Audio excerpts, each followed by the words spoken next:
Go for liftoff in T-minus 30. Stand by for further instructions, Minnesota Black Robe Regiment. Secondary guidance systems engaged. Minnesota Black Robe Regiment, it will be on my mark.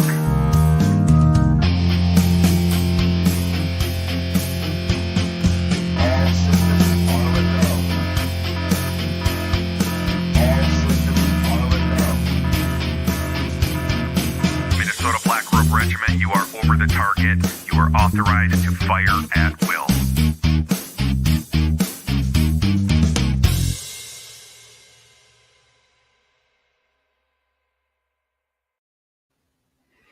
Well, I just realized something.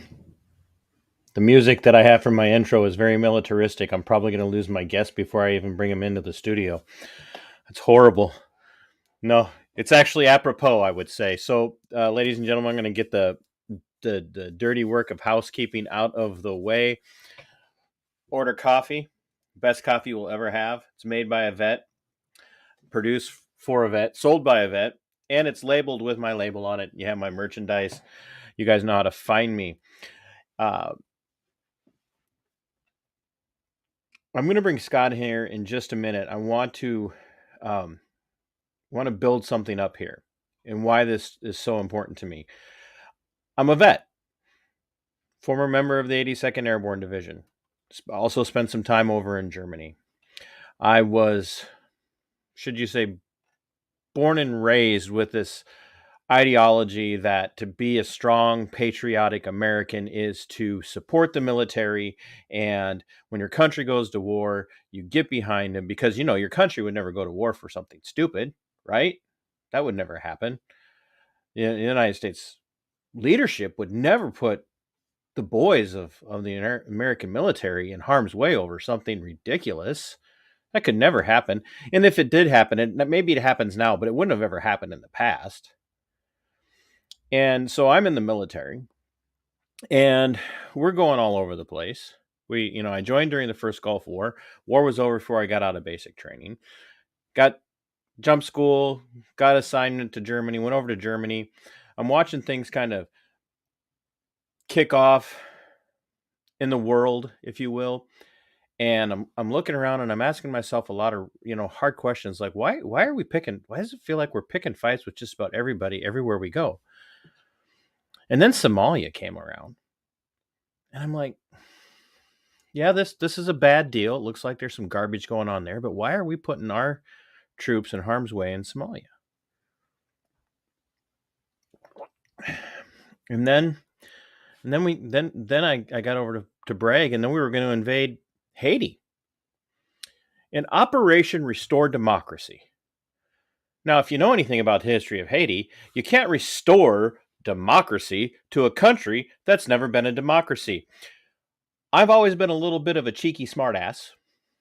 And so when we had our intel threat briefing from this little butter bar lieutenant, was talking to us about the Haitian military is going to be a bunch of pushovers, and we're going to go down there and we're going to kick their asses. And the only thing you got to know is that they carry old M1 Garands. And these things are old World War II, Korean War era weapons. And I knew that we were in trouble.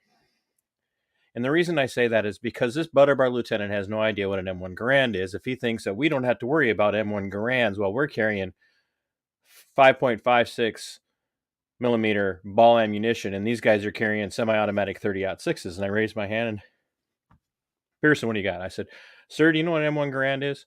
It's an old World War II era weapon. I said, sir, do you know what it is, though? And he's like, I'm sure you're going to enlighten us, aren't you? And Lieutenant obviously knew me. I said, yes, sir, it's a 30-06. It's a big gun. This is what happens. If it goes in your shoulder, it's going to go out your back and take your spine with it. You should stop telling people we don't have anything to worry about. I got chewed out later on. But that's when I really started to realize that the military wasn't really about defense of nation anymore. It was, and it took a while for it to really sink in, but I knew then that we were in trouble. And it wasn't, just the Republicans anymore. the Democrats and the Republicans, every single one of them, they were always chomping at the bit to go to war. And I mean, there are some exceptions that prove the rule. And I thought I was alone. And when Scott and I met face to face at the Defend the Guard rally back on September 10th, we had dinner together. And I told him afterwards, I said, man, I felt like I was going crazy until I discovered you. Because this guy's, you hear anti-war, right? And the first thing you think of is a bunch of flower children from the 70s running around smoking weed, doing mushrooms. And, Scott being a libertarian is going to have some opinions on that as well.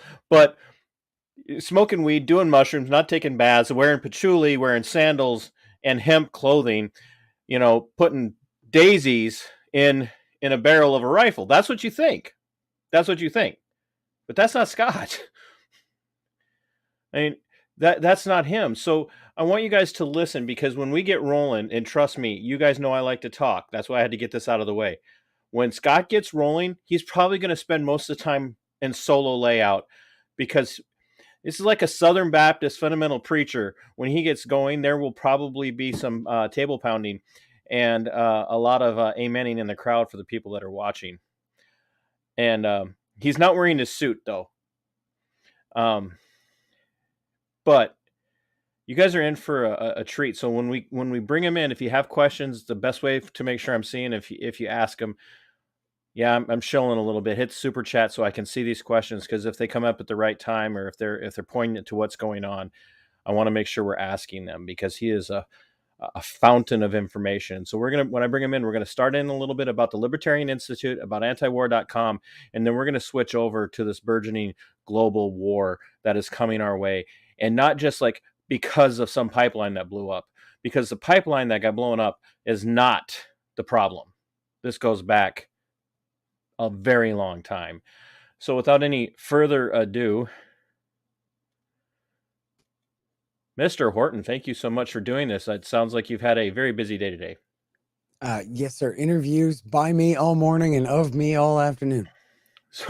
And now here you are, obviously in your realm where it's probably, a chilly 70. Yeah. And I'm like sitting in my studio with I wear the hat all the time, but my merch sweatshirt on, because it's literally that cold. Beautiful in Austin in October, always. It's beautiful here too. It's just chillier. So thank you for doing this. Two, thank you for showing up to St. Paul on the 10th of September and that very impassioned plea to the crowd to be active in the Defend the Guard effort, because I think that is, if we really want to start to clamp down on the military-industrial complex, both through the neocon war hawks and even the kind of old school conservative war hawks and the war hawks on the left, we really have to do something to take their power away from them. And the only way to do that is to get our local state senators and state members of the House of Representatives to kind of do their job, which is to stand and interpose themselves between the president and his ability to send them all over. So it was great to have you. Everybody was talking about it. So there's still people watching the videos from that day going, man, that guy's really awesome. Who is it? And I'm like, you don't know who Scott Horton is? What's wrong with you? Well, yeah. As far as name recognition, there's not too much of that, and I'm not too worried about that. But I have to say I'm very appreciative of you having me out there. I'm glad the speech went off well. And I appreciate what you said there and what you said here about that. Just, it's nice to know that you can hear anti-war stuff from someone who's not a commie or a utopian kind of dreamy hippie girl in a sundress who you don't have to listen to. And the reality is that everything our government does is wrong, and most especially their militarism. And that's even if you believe the way they teach in government school, that only Americans matter and nobody else does.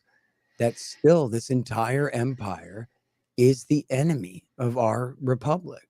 But then, just as you say in kind of your opening there as well, as I was saying in the speech on September 10th, the republic, what's left of it, is also the enemy of the empire. It's Mhm. baked into the system. It's this spread out federal republic in some forms anyway. They have not fully and permanently nationalized all state and National Guard units around the country into the National Army. There are these separations of power here. They are answerable to their governors and their state legislatures, and they are far more than the Army or the rest of the military, truly citizen soldiers.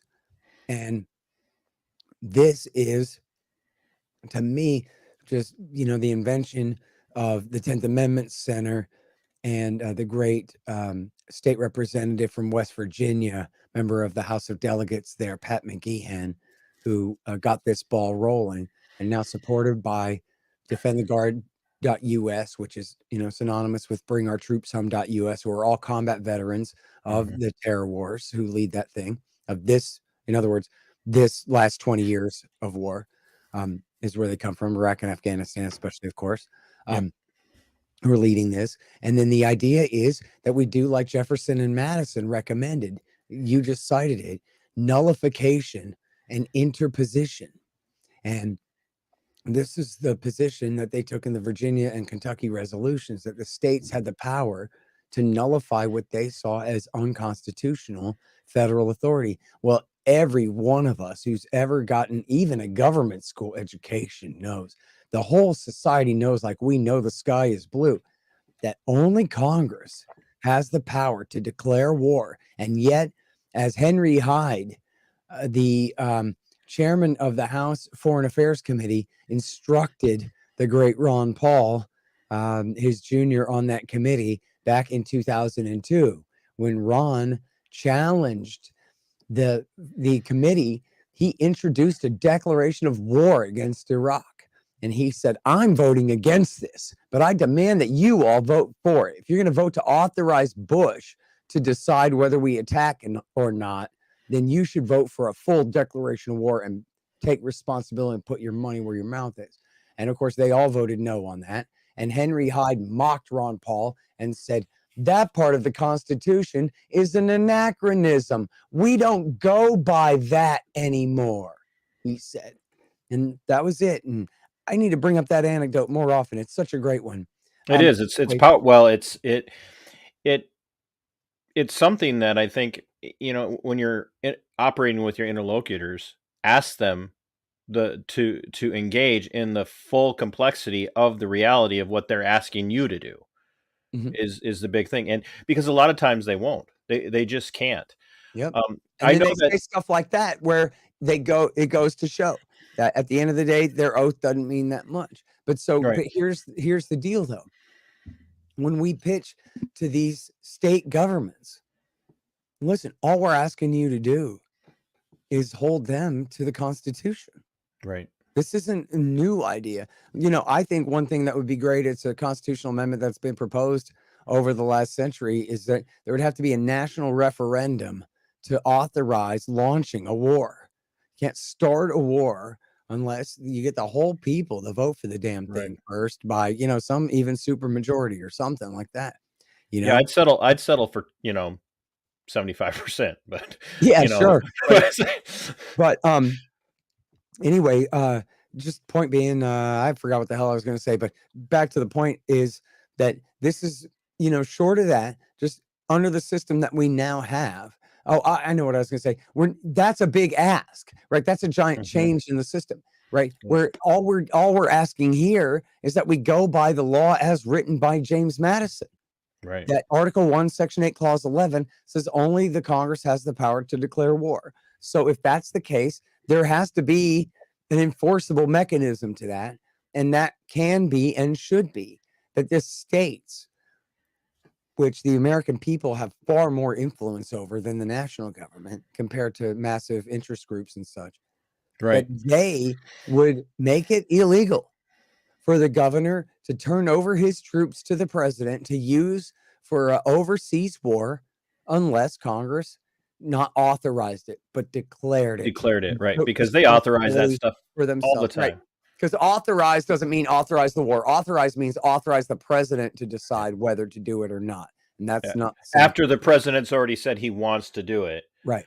And So, and so this is great because there's nothing hippie and sundress and silly about this. This is all, Dan McKnight and his guys at bringourtroopshome.us. They're veterans of the Iraq and Afghan war. Yep. And they're the ones who are pushing this thing more than anyone else and gotten it introduced in 30 something states already. And they haven't gotten it passed yet, but they will. And it's huge. And the reaction from the Pentagon is they're terrified because they see that it's Republicans. It's this new generation of Ron Paul Republicans and more Tea Party and populist America First type Republicans who are not as loyal, have no, emotional tie to the George W. Bush era kind of policies. Don't believe in that kind of thing. And there's two factions, really. There's this paleocon, kind of almost Mises kind of libertarian unity that's happening, and then just a general libertarian push for this as well. Because a lot of people who haven't quite realized what they have in common with libertarianism, and I'll use this kind of as a segue to have you introduce it, because this is after all an episode of Libertarian Lowdown, so I should have you explain a little bit about Libertarian Institute before we get into the topic of the Ukraine. Hey, whatever you say, man. I'm along for the ride. But what we see here is there are people who are moving away from that centrist conservatism, that reactionary Fox News level of conservatism, and even neoconservatism, and they're moving more towards that paleocon, Pat Buchanan, Edmund Burke style of classical conservatism, where Your they're like, lips, no. God's ears, man. We're trying to get back to the idea that conservatism actually was anti-interventionist, instead of looking at it as a curse word and as you're an anti-interventionist. Yeah, slap me with another label that I'll embrace, because that won't bother me at all. And we're seeing that push, but then we're also seeing reasonable libertarianism step in and interact with that paleocon side, and it's becoming a formidable force, because the leftist warhawks and the neocon warhawks don't know how to interact, like you were saying, because they don't get this pushback. Yeah. It was very easy to point to somebody at the left and say, well, you're anti-American or anti-republic, because they literally were anti-American and anti-republic. And now you're looking at conservative military veterans who are going, I never want to see another war fought again if it isn't for defending our borders. Yeah. And they don't know how to deal with that. And the reality is, and thank you for bringing up Pat Buchanan. I was just praising him on a show a minute ago. He's a great way to introduce the subject matter of libertarian or, conservative. He's a paleo-conservative, not a libertarian. Right. But, right-leaning anti-interventionist sentiment here. And, he's not Ron Paul. He's more hawkish than Ron on a few things. Yep. But more to the point, right? Here's a guy, for people who aren't familiar, might be people in the audience who are too young. He's still around, still writing great articles, but he was a major force in American politics, a TV commentator for a great many years, host of Crossfire and regular on MSNBC. But before that, he was a speechwriter for Richard Nixon and for Ronald Reagan. And he was just, he's a Catholic and a conservative, grew up in Washington, D.C., and, was very much a student of history, a brilliant writer. And, I don't agree with him on everything. He's to the right of me on a few things. But the point being here that this guy was an avowed anti-communist who saw the wisdom in Richard Nixon making peace with Mao Zedong in China and breaking them off from the Soviet Union, right? He's an ardent Cold Warrior, anti-communist hawk who saw the wisdom in Ronald Reagan befriending Mikhail Gorbachev and working with him to negotiate a peaceful resolution to the Cold War, which ultimately, helped to end in the total unraveling and collapse of the Soviet Union. Yeah, and led to the tear down the wall speech. Right. So Buchanan was, he never moved left. He never got soft. And, if you interview him now, he'll tell you Vietnam was still the right thing to do. Okay. When it comes to fighting the commies, no apologies. Okay. But here's the deal. The commies are gone. They've been gone since Christmas Day, 1991.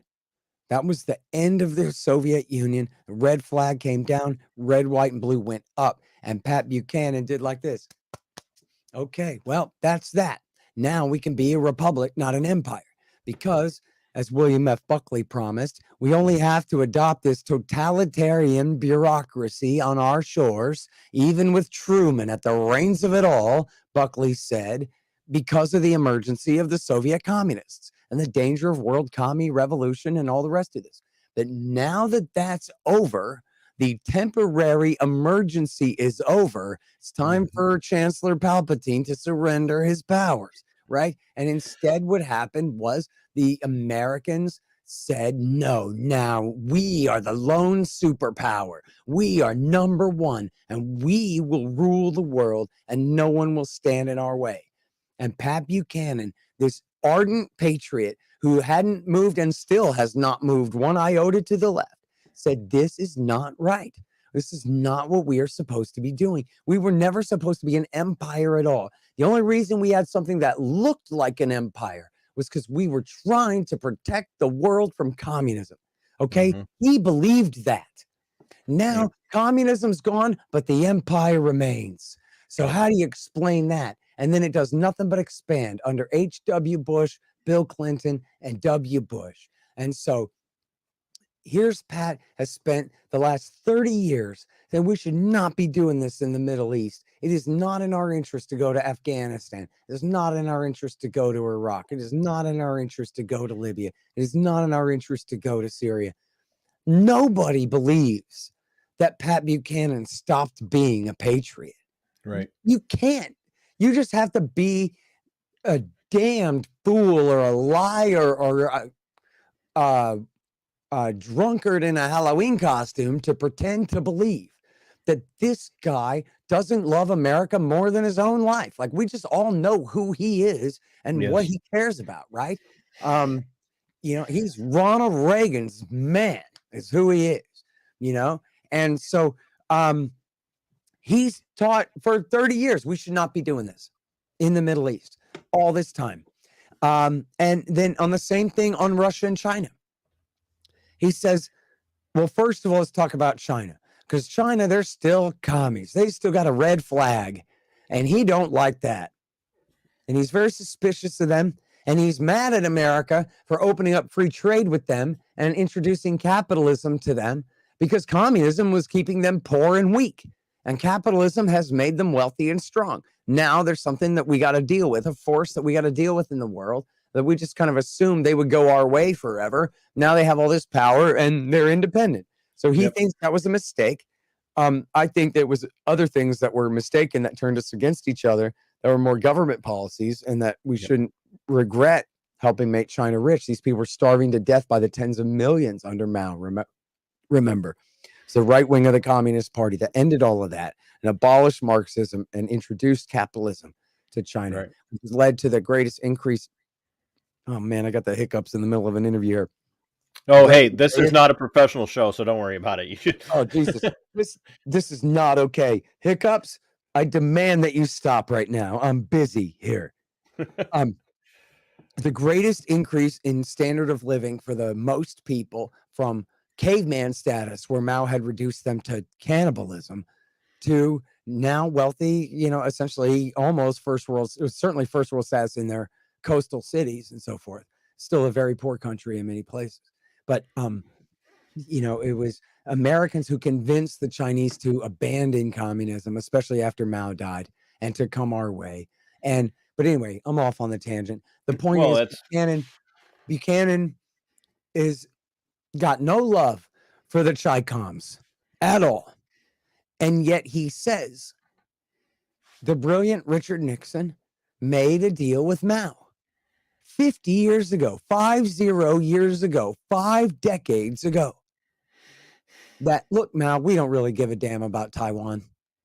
And we'll recognize China as the legit government Beijing as the legit government of China, and give you your seat on the Security Council, normalize relations with you. And, we have this policy where we really prefer you don't invade Taiwan, but we're not promising that we would defend it with force. But then otherwise, let's get along And then, later after Carter and then through Reagan and Bush and the rest, they opened up China to American investment and trade and capitalism and all of these things. And so Buchanan's point is that when it comes to our political settlement with China back 50 years ago, that it's essentially as good as you could do under the circumstances, right? Short of we going to don't wanna war with them, intervene. which would have just been another error. Right. We don't want to intervene in a war there. We want to dissuade one from happening. We want to discourage one from breaking out. So we tell the Chinese, look, don't invade Taiwan, man. You don't like me when I'm angry. Come on, let's not do this, right?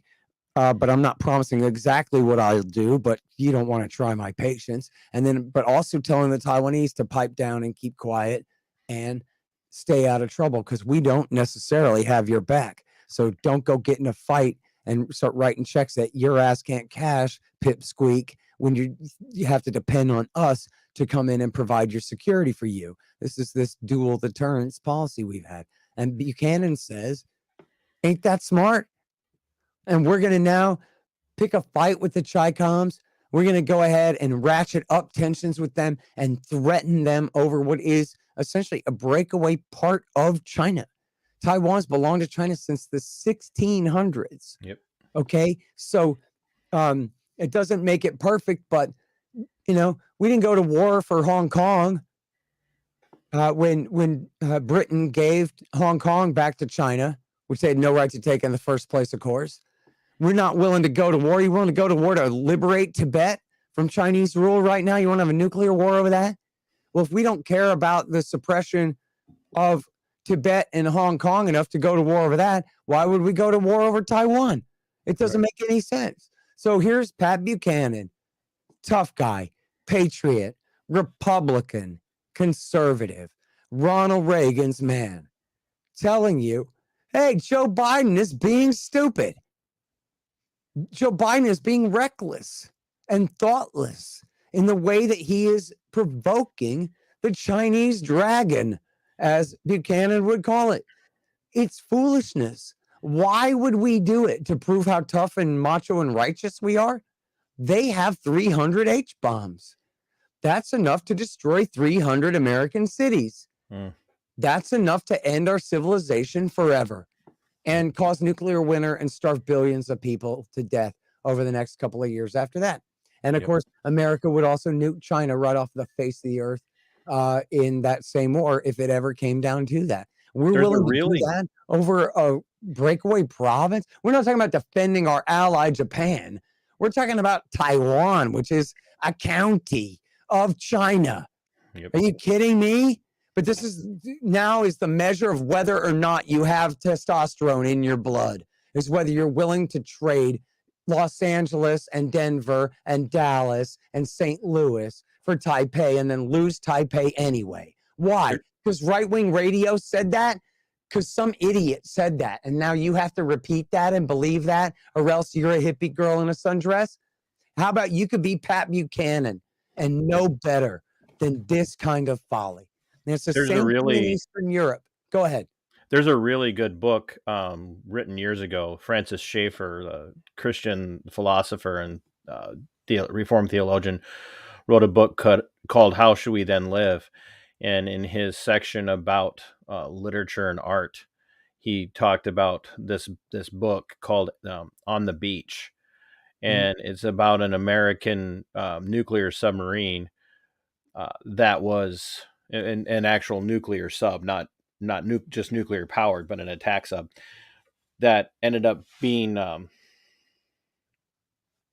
abandoned in Australia. The crew was, ended up being abandoned in Australia after a nuclear war broke out, and it goes through how it works out how, even though Australia was never struck by nuclear weapons, just exactly how environmentally poisonous something like nuclear war is. And it's not a message left or right. It's just a story built on the science. So you are clearly a libertarian since you head up the Libertarian Institute. So just give us a brief overview about antiwar. Well, start off with the Libertarian Institute, and then transition to antiwar.com, and briefly, because there again, this is Libertarian Lowdown, and then work into what's happening in the Ukraine, and so my audience can know, because this is the thing. I was telling people last year that something like this was coming, and a lot of pundits, and you've said publicly, like, yeah, I predicted there was going to be an invasion, and then you said there wasn't going to be an invasion, and then there was. But you saw this coming. You knew this was coming, and it wasn't just because of something that happened in 2020. This has been a building process. So Sure. as you transition from the Libertarian Institute to antiwar.com, give us the depth of the history of the Ukrainian conflict as it stands today, and why this has become what it is, and what you see happening. And now I'm just going to sit back and let you talk, because I know you can do this for a long time. So. Okay. Well, I should take it in the other order, just because antiwar.com certainly came first. It was founded in 1995 by Eric Garris and Justin Raimondo, who are, sort of Republican-leaning conservatives, students of Murray Rothbard and associates of Murray Rothbard. And Rothbard's take on libertarianism was that anti-imperialism and anti-interventionism is at the center of the libertarian political program, because you just cannot have a limited government in a state of permanent war, and certainly not with pretensions of global domination. And so it's the biggest big government program of all, and so it's got to be opposed root and branch. It's the key to the entire libertarian business, Rothbard said. And so Raimondo and Garris came from that tradition, and they started it in 1995. It really got going in 1999 with the Kosovo War, and Justin had given the nomination speech for Pat Buchanan for the Reform Party nomination. So this was sort of a part of a friendly alliance between the paleo-conservatives and the libertarians, especially based around non-interventionism. And Justin really loved Pat, and so he had given the nomination speech for Pat and supported him for this reason above all, for non-interventionist foreign policy reasons. And so there, of course, did really great on the Kosovo War and laid great ground there. And then the terror war broke out just a couple of years later, and it's just, I don't know how anyone could argue. Justin Raimondo was absolutely just the most important writer in America at the beginning of the terror war, and especially because he understood what so many people did not understand, that it's not just a Republican is a Republican. And it's not even just that there are conservatives and there are more liberal Republican rhinos. It's the neoconservatives. But who are the neoconservatives, and what are they about? Well, by what black magic, I don't know to this day. Raimondo knew every one of these sons of bitches' name and their wife's name and where they went to college and every single thing they were ever wrong about, from the time that they were a communist to the time they became a Reaganite. And he showed who they all were. A neoconservative, people abuse this term. It doesn't mean a conservative nowadays, and it doesn't mean a hawk. A neoconservative is one of a group of, 75, 80 people or something who ever lived, who all used to be commies and then became right-wingers. They were Trotskyites mostly, and Cold War Democrats who then became Reaganites. And they've always been very close to the Likud party. And they're essentially, they were outcasts from the Council on Foreign Relations. So they made their own. And they have the Washington Institute for Near East Policy and the Jewish Institute for National Security Affairs, the Center for Security Policy, the American Enterprise Institute, and Heritage, which they both, took over both of those. And of course, the infamous Project for a New American Century. And it was through these groups and through their control of the Weekly Standard and the National Review, and through their positions in the Washington Post and the New York Times. These are the men who lied us into war with Iraq. And those are the ones in public.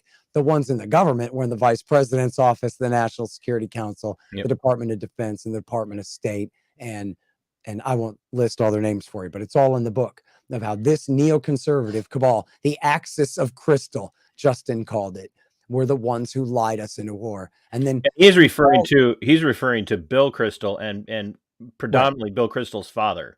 That's right. And just everyone find a rainy Sunday and go and read your Raimondo. Start in 2001, and just, man, I'm telling you what, that stuff is just gold. And his stuff is all still up on Antiwar. Everything is on Yep. antiwar.com. And that's why the links are included in the description, both on Facebook and on YouTube. And dead links there. I mean, we don't have dead links on antiwar.com. Everything is where it always was. It still looks like a 1995 website, though. It does. Certainly the front page does. I loved it. I'm like, oh wow, I feel back at home. Yeah. Well, it's the most important project on the internet still. There's no question about it. Justin's dead and gone 3 years now. But we're carrying on. He was young too. And look, and we've had so many great writers. I've been part of the thing, mostly, as Justin's editor and doing my show since 2004 through 7-ish, like right around there, part-time to full-time kind of thing. And I'm now the editorial director. But essentially, we run, Pat Buchanan and Daniel Ellsberg, his old nemesis from the Vietnam War days, on the same day, right next to each other. We are libertarians, but we run anybody on the left, right, or wherever if they got a solid argument and they don't have a bunch of global warming crap in their article and whatever. Then we'll run it. We're That's very open. We'll have to have you back for a different conversation then. Yeah, right. I mean, but we got to. We want to avoid sectarianism, and we want to avoid, things getting too off topic. Well, the biggest problem that we have, and I've heard, plenty of your programs, and you've alluded to this, and others out there have alluded to this, and and I catch a lot of flack, so I'm gonna throw this out here right now, since we're talking about it, is I get a lot of flack from people because I'm not spending all of my time attacking what Minnesota refers to as Democrats, which is a DFL, the Democratic Farmer Laborers Union. Because they're the bad guys, they're the Marxists, they're the commies, and it's true, they are. But the biggest problem is we have a Republican Party in Minnesota that is no cojones. They're lackluster at best, and they're not neocons. None of them were Trotskyites. No, none of them were Trotskyites. They no spine, and they think that their entire existence is to just not be hardcore left-wingers. And so I offer a lot of critiques to the authoritarianism of both parties, and I like to kind of run around and push over the idolatrous worship of whatever the figurehead for the party is at the time, and so I get flack because I point out that Trump's made a lot of mistakes. And, he did some good things, but he made a lot of mistakes. And so they get mad. They get really mad because there's this tribalism. And the issue is that the problem isn't left or right. The problem is ultimately a deeper ideological issue. And look, I have to say, I mean, people just got to grow up. Yep. You know what? If you have some kind of emotional connection to W. Bush or Bill Clinton or Barack Obama that makes you cry when I criticize them, then you should stop being a child. You know what? Your very favorite president did some pretty horrible stuff, and that includes Trump or whichever one you like.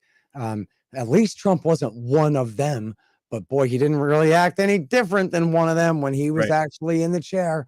And so we'll talk about that, when it comes especially when you get into Ukraine. Yeah, that's right. So when it comes to Eastern European policy, this is how did you get from people, I think, to see the nonpartisan nature of the war party and how this works. They're the same party. Libertarian Institute, I'm the director of it, and we got a great group of guys there. They're almost all just like me on foreign policy, but we got a few people who cover broader libertarian, quite a few people who cover broader libertarian topics. We've got a bunch of great writers, a bunch of great podcasts, and I'd like to think that we're helping to set the standard for what the libertarian movement cares about in this era. And I'm really proud of it. And I'm really proud of the guys there. A lot of them are very young. They're like, seems like they're all 26 or something. A lot of them, they're hardcore libertarians. They're excellent journalists and writers, and really got great takes and points of view. Just some of them aren't famous enough yet. But we do have Sheldon Richman and Jim Bovard and Lori Calhoun. And, you know, there are real stars there. And Well, they're always welcome to come on for an episode of Libertarian Lowdown. So you well, you got to handle that with them, man. That's somebody else's job. But listen, it's, You're the boss, I'm proud of though. the thing. It's a hell of a project, and we publish books, and Yep. and that's one of the best things about it. We got 8 books out so far. We got a hell of a lot more coming. I'm working on one right now about the origins of the Russia-Ukraine war. So there's our segue. There's The your origins of segue, the yeah. Russia-Ukraine war is it's all Bill Clinton's fault. Now, when it comes to this partisan stuff, I'll just tell you, the presidents that I absolutely hate, that I have a real problem containing my level of just absolute seething Dark Lord of the Sith level hatred for is Bill Clinton and George W. Bush. They're the ones I really Barack Obama, I don't have a single use for him. I'll condemn him all day long. You couldn't stop me. Okay. But the ones that I have the real emotion about, the ones that I would like to see someone else drown them in Minecraft, is Bill Clinton and W. Bush. It's not a partisan thing. No. It's just the level of irresponsible evil that these men inflicted, the unforced errors that they deliberately chose to do for all the wrong reasons that just ruined the whole damn everything. We're not even talking about the decade of the century. We're Right. talking about getting the millennium off all on the wrong foot because of these short-sighted, narrow-minded, selfish, cruel, stupid, visionless little men. They're pathetic. And look, as you know, Bill Clinton rode with Jeffrey Epstein on his airplane to Thailand. Okay? That means that Bill Clinton is the lowest kind of being that you could even technically consider to be a human man. He's the butcher of Waco. Yep. That was when he just got started. 6 weeks into his presidency, 10. Okay? So if I tell you that Bill Clinton made some decisions that weren't good ones, you ought to be able to handle that. And then if I tell you, look, W. Bush, the same guy who you already know made a lot of bad decisions in a lot of different areas, continue to make the same kind of bad decisions as Bill Clinton in Eastern Europe, that ought to be believable to you. Even if your daddy raised you really to love W. Bush, you got to admit, he ain't that good of a leader. He did things wrong. Even if you like him, which I can't imagine, especially at this late stage, but I certainly understand how people thought of him as the good guy compared to the scum he was replacing. I remember Norm Macdonald talking about how much he supported W. Bush just because he's a good man, unlike Bill Clinton, the murderer, the scum, you know. And it was like, I understand why Norm Macdonald felt that way, because he had to think that the next guy couldn't possibly be as bad as the last guy. And of course, George W. Bush does love and respect his wife, right? And is not like this total scum in that personal kind of a way. And so, well, it's hard. It's hard to. People- She was marginally more attractive than Clinton's, so I'm not sure of that. But it's just, different temperament there. But well, I think you've laid out your creds as far as your equal opportunity criticism. yeah, but that's not my only point here. It's just that, I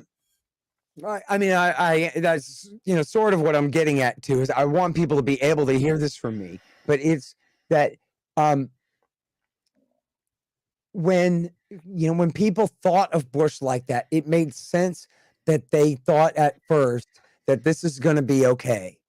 People would say, well, he's got his father's men by him, good men like Colin Powell and Dick Cheney, and they're responsible adults. None of these guys are chasing their pecker around at work, right? And so we can count on them to try their best and be responsible stewards and good conservative men and all these things. People wanted to believe that. Some of them needed to believe that. And instead what they got was, again, just like Bill Clinton with W. Bush and with Dick Cheney, these absolutely narrow-minded, short-sighted, visionless, tiny little men, pathetic, stupid weasel men who went strutting around like they were tough and smart and knew what they were doing. They knew what the hell they were doing. And most of what they were doing was being led around on a string by Benjamin Netanyahu's men, is what they were doing. So Being suckered into lying us into war in Iraq and destroying all of everything there. And let me just say on the Middle East real quick here. Remember when W. Bush had his Freudian slip a few months ago, when he meant to say Putin's, illegal, aggressive invasion of Ukraine, and he said illegal, aggressive invasion of Iraq. And then everybody went, oh my God, I can't believe the Freudian slip there. But then again, a Freudian slip is just a Freudian slip, so you never know exactly what that amounts to. But then he doubled down and he said, Iraq too. In other words, he admits that Iraq, he was saying there outright, deliberately, he concedes Iraq was an unprovoked, unnecessary war, that aggressive invasion that he now, even he will say it in words that I would use about how badly he should not have done that. Well, listen, same thing for him doubling down on Bill Clinton's policy in the Middle East. Regardless of what you think of these men's characters, look at how they implement their policy. So now I swear I'm going to do this in bullet point form.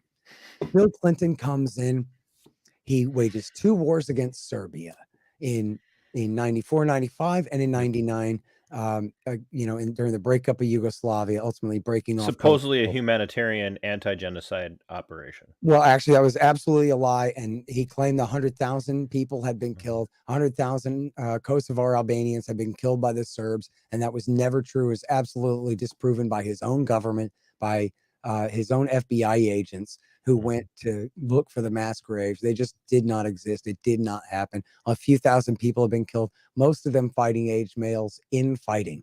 And it was just a lie, like W. Bush's weapons of mass destruction in Iraq. Bill Clinton lied us into that war in Kosovo. Absolutely. But I promised bullet points. So he did these 2 wars against Russia. He sent his Harvard boys to kick them while they're down and bankrupt their economy through debt and hyperinflation and rigging the game for all of these corrupt gangsters and oligarchs and all this stuff. And he backed the Mujahideen in those wars against Serbia. He backed the Mujahideen in Bosnia and in Kosovo. And he also backed them in Chechnya. And I can prove that. It's in Fool's Errand. In Enough Already. And it's going to be in my new book as well in the background of this. I have even more sources on it, where America backed to try to stop the pipeline running through Chechnya there. And he started with the color-coded revolutions. We'll get to that more in a minute. W. Bush, what am I leaving out, Clinton? The Harvard boys. I'm sorry if I'm missing something. W. Bush comes in. He tears up, after September 11th, Putin's the first one to call him that day and say, I'm at your service. You can use my bases in the stands. I'll help you, and you can use my airspace. I'll help you invade Afghanistan, anything you want. Bush thanks him 2 months later by tearing up the anti-ballistic missile treaty and announcing that he's going to put all these anti-missile interceptors in Europe that happen to be launched from dual-use launch tubes that can be used to house Tomahawk cruise missiles that can be tipped with H-bombs. Wink, wink, nudge, nudge, he. And what are they going to do about it? Nothing. So, Then he does all these color-coded revolutions. Again, it started with Clinton. They overthrew Serbia. They overthrew Georgia. They overthrew Ukraine. Okay, I should do the years. Serbia, 2000. Georgia, 2003. Ukraine, 2004. They tried and failed in Belarus in 2005. They succeeded temporarily in Kyrgyzstan, 2005. And Belarus is key because Belarus is an incredibly tight little brother to Russia. Absolutely. We're going to get back to that in one sec too. And when it comes to Biden times, we'll get back to Belarus. So, and then it was the Orange Revolution in Ukraine, very importantly, in 2004, when they prevented Yanukovych from taking office after he won the election. They reran it and put the other guy in and all that. And then he's the same guy that Obama overthrew later. Okay, so Bush, I mentioned he puts these interceptors into Romania and Poland. And this is a really big deal, these dual use items. And then in 2008, he promises, and he expands NATO. I'm sorry, that was what I left out of Clinton, was expanding NATO, bringing in Romania, Poland, Hungary, and the Czech Republic in the first round, violating Bush Sr.'s promise that we would not do so when the Soviets withdrew. Yeah, but Scott, it was never a treaty. It was never a treaty, Scott. But it was in writing, and they were official assurances by all levels of American diplomacy, That's right. and including the Brits, the French, and the Germans all said so and promised the Russians over and over again. And anyone can read it at the National Security Archive at George Washington University, where they declassified all that. They used to say, well, it's not in writing. It's not in writing. Well, first of all, a solemn assurance should be good enough. You know, Jack Kennedy promised through his little brother, the Attorney General Robert, to not invade Cuba. And that promise has stuck for 70 years or whatever it is, right? Good. And that should be that if Uncle Sam gives his word, that his word is as good as any of us, right? But meanwhile, it was in writing. So now the New York Times goes, oh, yeah, well, it's not a treaty. Yeah, well, it didn't need to be a treaty. It absolutely was a deal that we made with them. If you back down, we won't take advantage. And they did. Okay, then Bush was one of the worst offenders on that. I'm sorry? Bush was one of the worst offenders on that. Yeah, so W. Bush comes in and brings in 7 or 9 more countries, brings in the Baltic states, starts bringing in the Balkans, and promises in 2008 announces the beginning of the process to bring in Ukraine and Georgia. And this was despite the fact that the Russians had said, this is our brightest red line. You cannot do this. We know because of Chelsea Manning and Julian Assange for leaking and publishing the State Department cables that Sergei Lavrov told our current CIA director, William Burns, "Niet means niet. This is our brightest red line. You cannot bring Ukraine into NATO. It'll cause a civil war in Ukraine, and then we will have to take sides in that war. And that's a choice we don't want to have to make. So don't try it." Then Putin had warned. I'm skipping ahead. So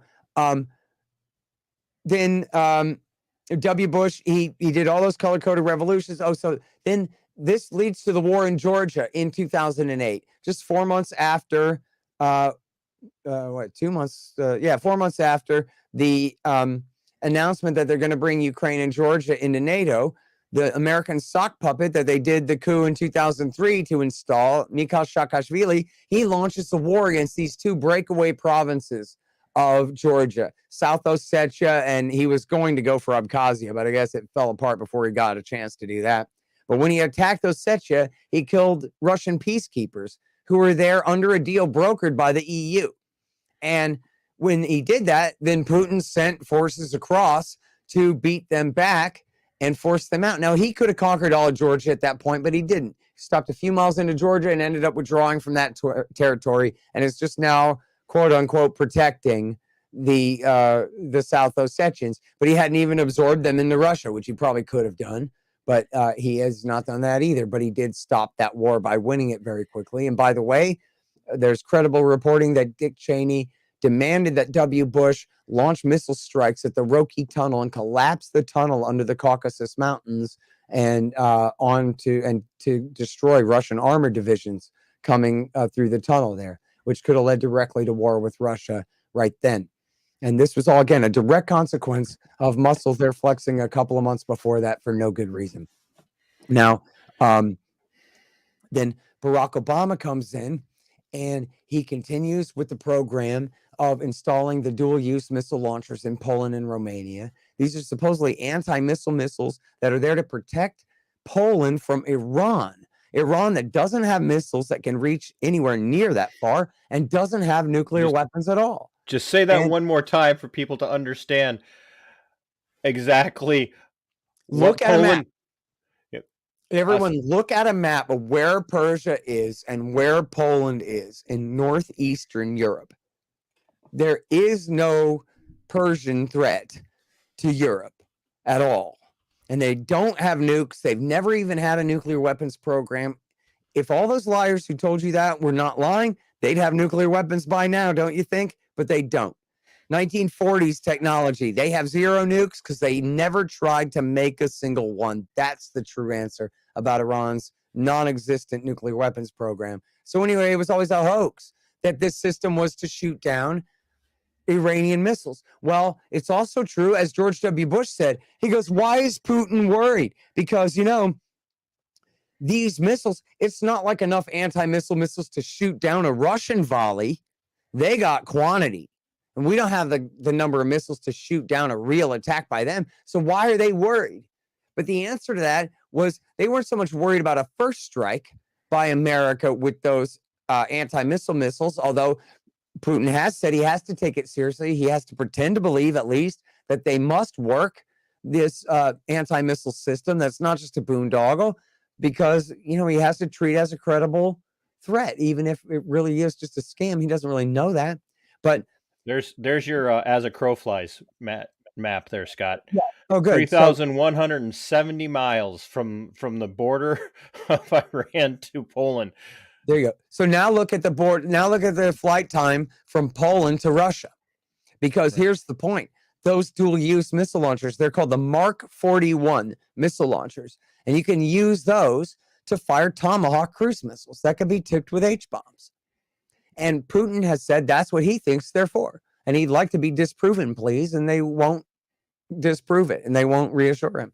Now, Obama, importantly, he backs al-Qaeda in Syria, which leads to the Islamic State, which threatened Russia's client in Damascus, which led to Russian intervention, their return to the Middle East after 25 years gone, in order to prop up their client Assad, who was threatened by the suicide bomber brigade sponsored by Osama bin Laden and the United States of America and Israel and Turkey and Saudi and Qatar.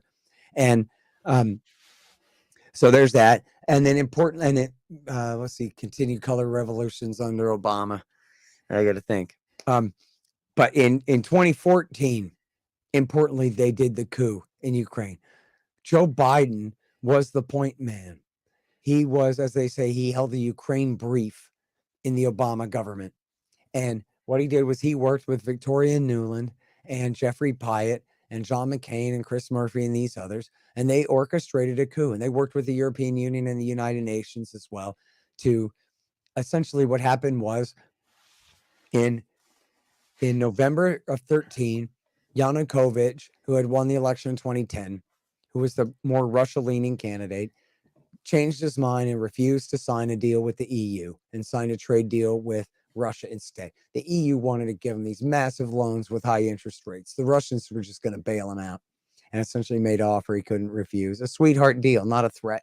And what kind of trade were they talking about? It wasn't just the loans, because they were talking, because Ukraine is kind of to Europe what Minnesota, Iowa, Kansas, and Texas kind of are in that breadbasket wheat production kind of. Right. So yes, the certainly the rational fear would be that this is a debt trap, so that they can turn over, Ukraine's wheat fields to American and other, Western European multinational corporations to seize. That here's a debt you can't repay, so we get to seize your resources. It's the kind of game that they've played around the world for a very long time. And, this is a very divided country. And by refusing to take the deal, essentially the EU was going to demand all this austerity, right? You have to cut all your pension programs and all your welfare programs and any benefits for the poor, or social services or any of that, in order to pay back these multinational bankers their investments for money they created out of nothing, all the rest of the scam, So they didn't do it. They went with the Russian deal, and that set off this massive protest movement in the town square in the capital city, the Maidan it's called, in the capital of Kiev. Now, the people there weren't really protesting that they didn't get a trade deal with the EU. They were protesting that this means we're tied ever closer back again and more to Russia. And in especially the far west of Ukraine, there's a lot of resentment against Russia, obviously from the legacy of communism and all the violence there. And the USSR in a way was the Russian Empire in Ukraine. right? Ethnically speaking, linguistically speaking, and all of these things. Well, wasn't Ukraine created, I mean, as it is now, created by a former Soviet general or something Well, that was from that region well, and it was wanted to give Lenin, them? I mean, who drew the borders, I think, 100 years ago. We'll get to that in a second. Remind me of that when we get to the declaration of war part here in the Biden years. That's an important point. But let me just real quick. When the Obama government overthrew, what they did was they had this massive protest movement built up. You had radical right wingers who were, committing acts of violence in the crowd there, and then, creating the tension, including snipers shooting their own people and cops and this kind of thing. Then you had the European Union come in. I guess the Americans finally twisted the arms of the Germans to do it, to say to Yanukovych, okay, you have to accept this deal or we're going to give you a much worse one. And I think they even threatened his life. Like one of the guys was on camera actually threatening his life. You better sign, one of the German ministers, I believe, and you better sign this thing. So the deal was he would pull his police back and the protesters would go home. And then they would have early elections in a couple of months. Well, he pulled his police back. And of course, the protesters, led by Hitler-loving neo-Nazis from Right Sector and Svoboda and the C-14, they seized the government buildings and drove the president right out of town. So it was, they call it a revolution, but it was not. It was a foreign-sponsored, violent street putsch, a coup d'etat. And what we don't get told, and I know that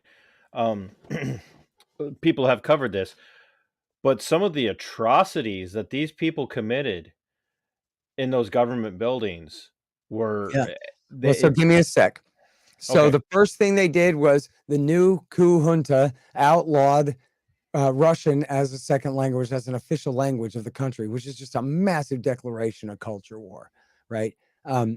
Against, half the population. Now, they sort of repealed that shortly thereafter, but it sure set the tone for the whole thing.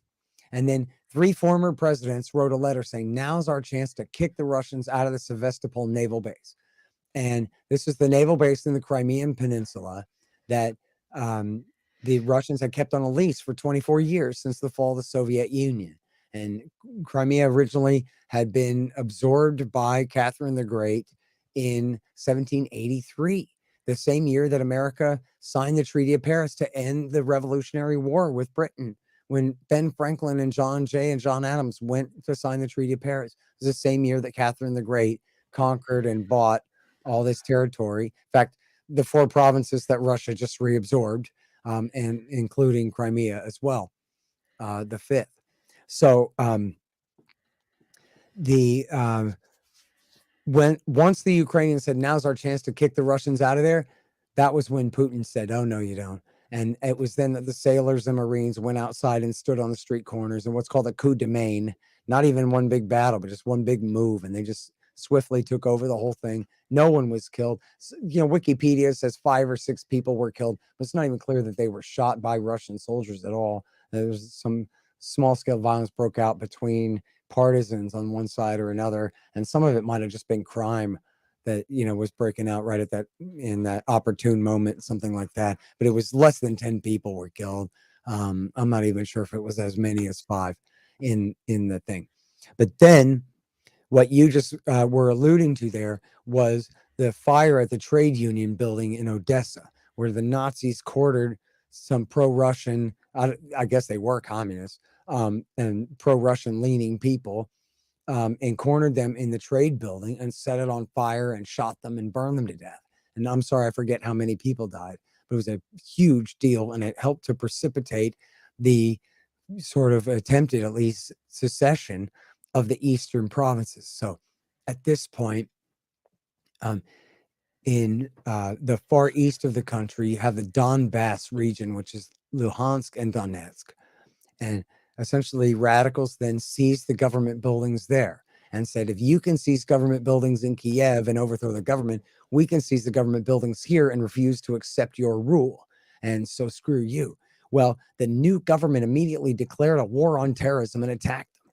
It was a horrible war. And in the first year, in 2014, upwards of 10,000 people were killed near that.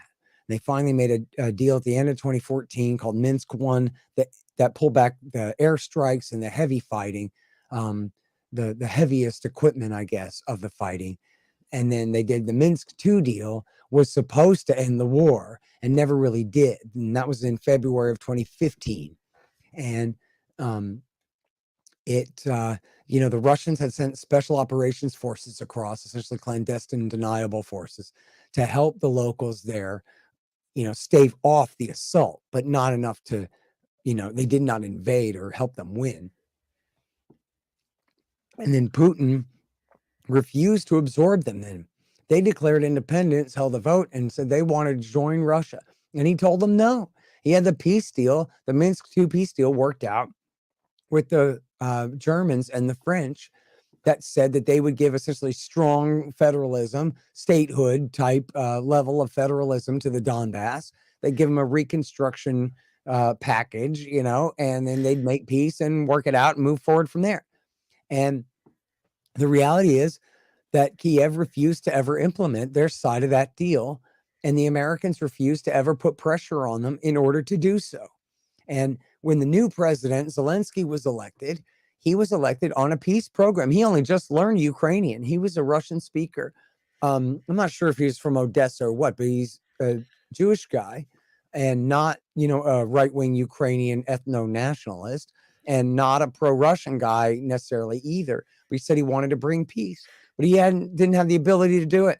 And I want you to Google this up and look at Zelensky. I'm not a loser.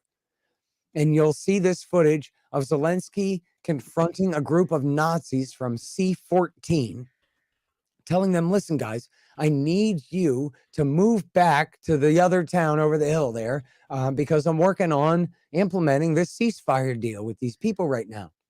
And they tell him, screw you. Go to hell, pal. You can't tell us what to do. And these guys are nobodies. They are in a Nazi militia. They are not officers in the military, which I don't know what that would even mean. But these guys are essentially just 20-something-year-old men with rifles telling the president of the country, beat it. You're not the boss of us. And Zelensky has a tantrum and says, I am a 41-year-old man. I am the president of this country. I am not a loser. You can't ignore me.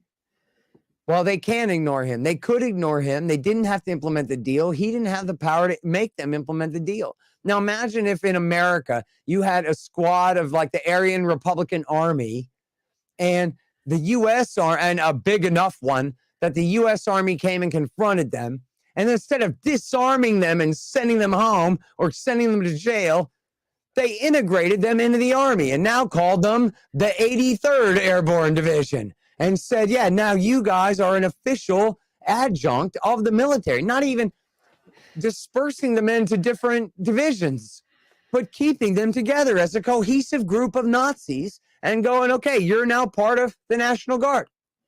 And in fact, there's a great clip. You can find this on Rumble or wherever if it ain't censored yet. Brett Baer from Fox News, the straight news reporter from Fox News, interviewed Zelensky, say 2 months ago, 3 months ago.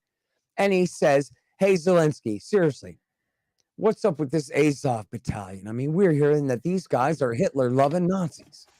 And we don't like Nazis, man. We're Americans. We kill Nazis, yeah. And he says, well, the thing of it is that he goes, they are what they are. But, you should rest assured that we've integrated them into the military. And that's his answer. All right. So this is, I mean, he's learned well from our politicians, obviously. Yeah. Our politicians would never back Nazis directly. They would only back guys who back Nazis. Always got to have a deniable degree of separation in there, as you well know. So look, under Obama, he was afraid to arm these guys for the backlash that he knew that it would cause. Like, why didn't Obama give them guns? Was it because he was afraid of spending the money? And that can't be it. It was afraid of the response that he would provoke out of the Russians. It's the same reason that Germany and France wouldn't let W. Bush invite Ukraine outright into NATO back in 2008. One and only reason. They were afraid of what the Russians would do in reaction. Same thing here. Obama knows he's pushing his luck, and he decides he's going to stop pushing it here. Now, next chapter. You know how this one goes. Donald Trump was framed for treason with the Kremlin. It sounds insane that they even pretended for a minute to push this on us and get away with it. If somehow you all forgot, like Men in Black blanked your memory, and I told you the story, you'd never believe me. The Democrats, the FBI Counterintelligence Division, and Central Intelligence Agency framed a major party presidential nominee for president of the United States of America for treason with Russia.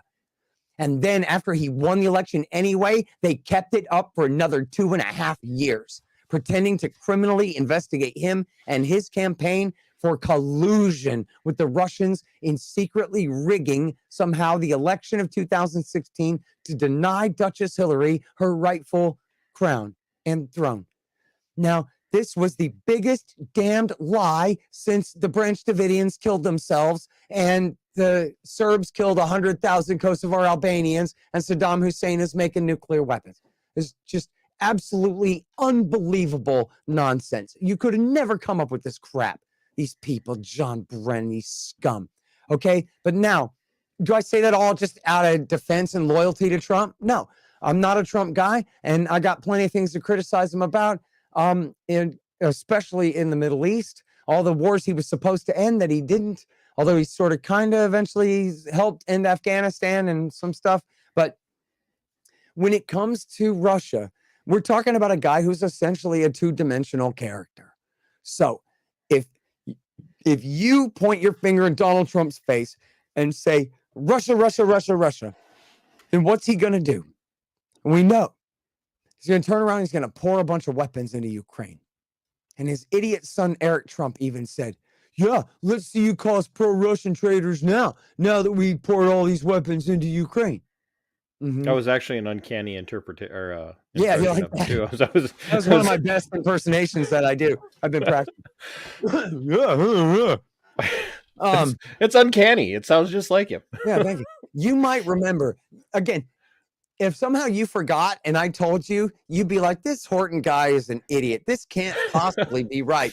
The president of the United States was impeached for the third time in American history for temporarily holding up an arms deal to a bunch of Hitler-loving Nazis infesting the Ukrainian armed forces for their aggressive war against their own countrymen. This is the result of America's violent coup d'etat. And let's be honest, Trump did not do it for some altruistic reason. He was angling for something which I think he could have just flat out asked for. That's right. Yeah. And he wasn't. He didn't even hold up the deal at all. He sent the weapons anyway. The Ukrainians later said they didn't even notice the holdup.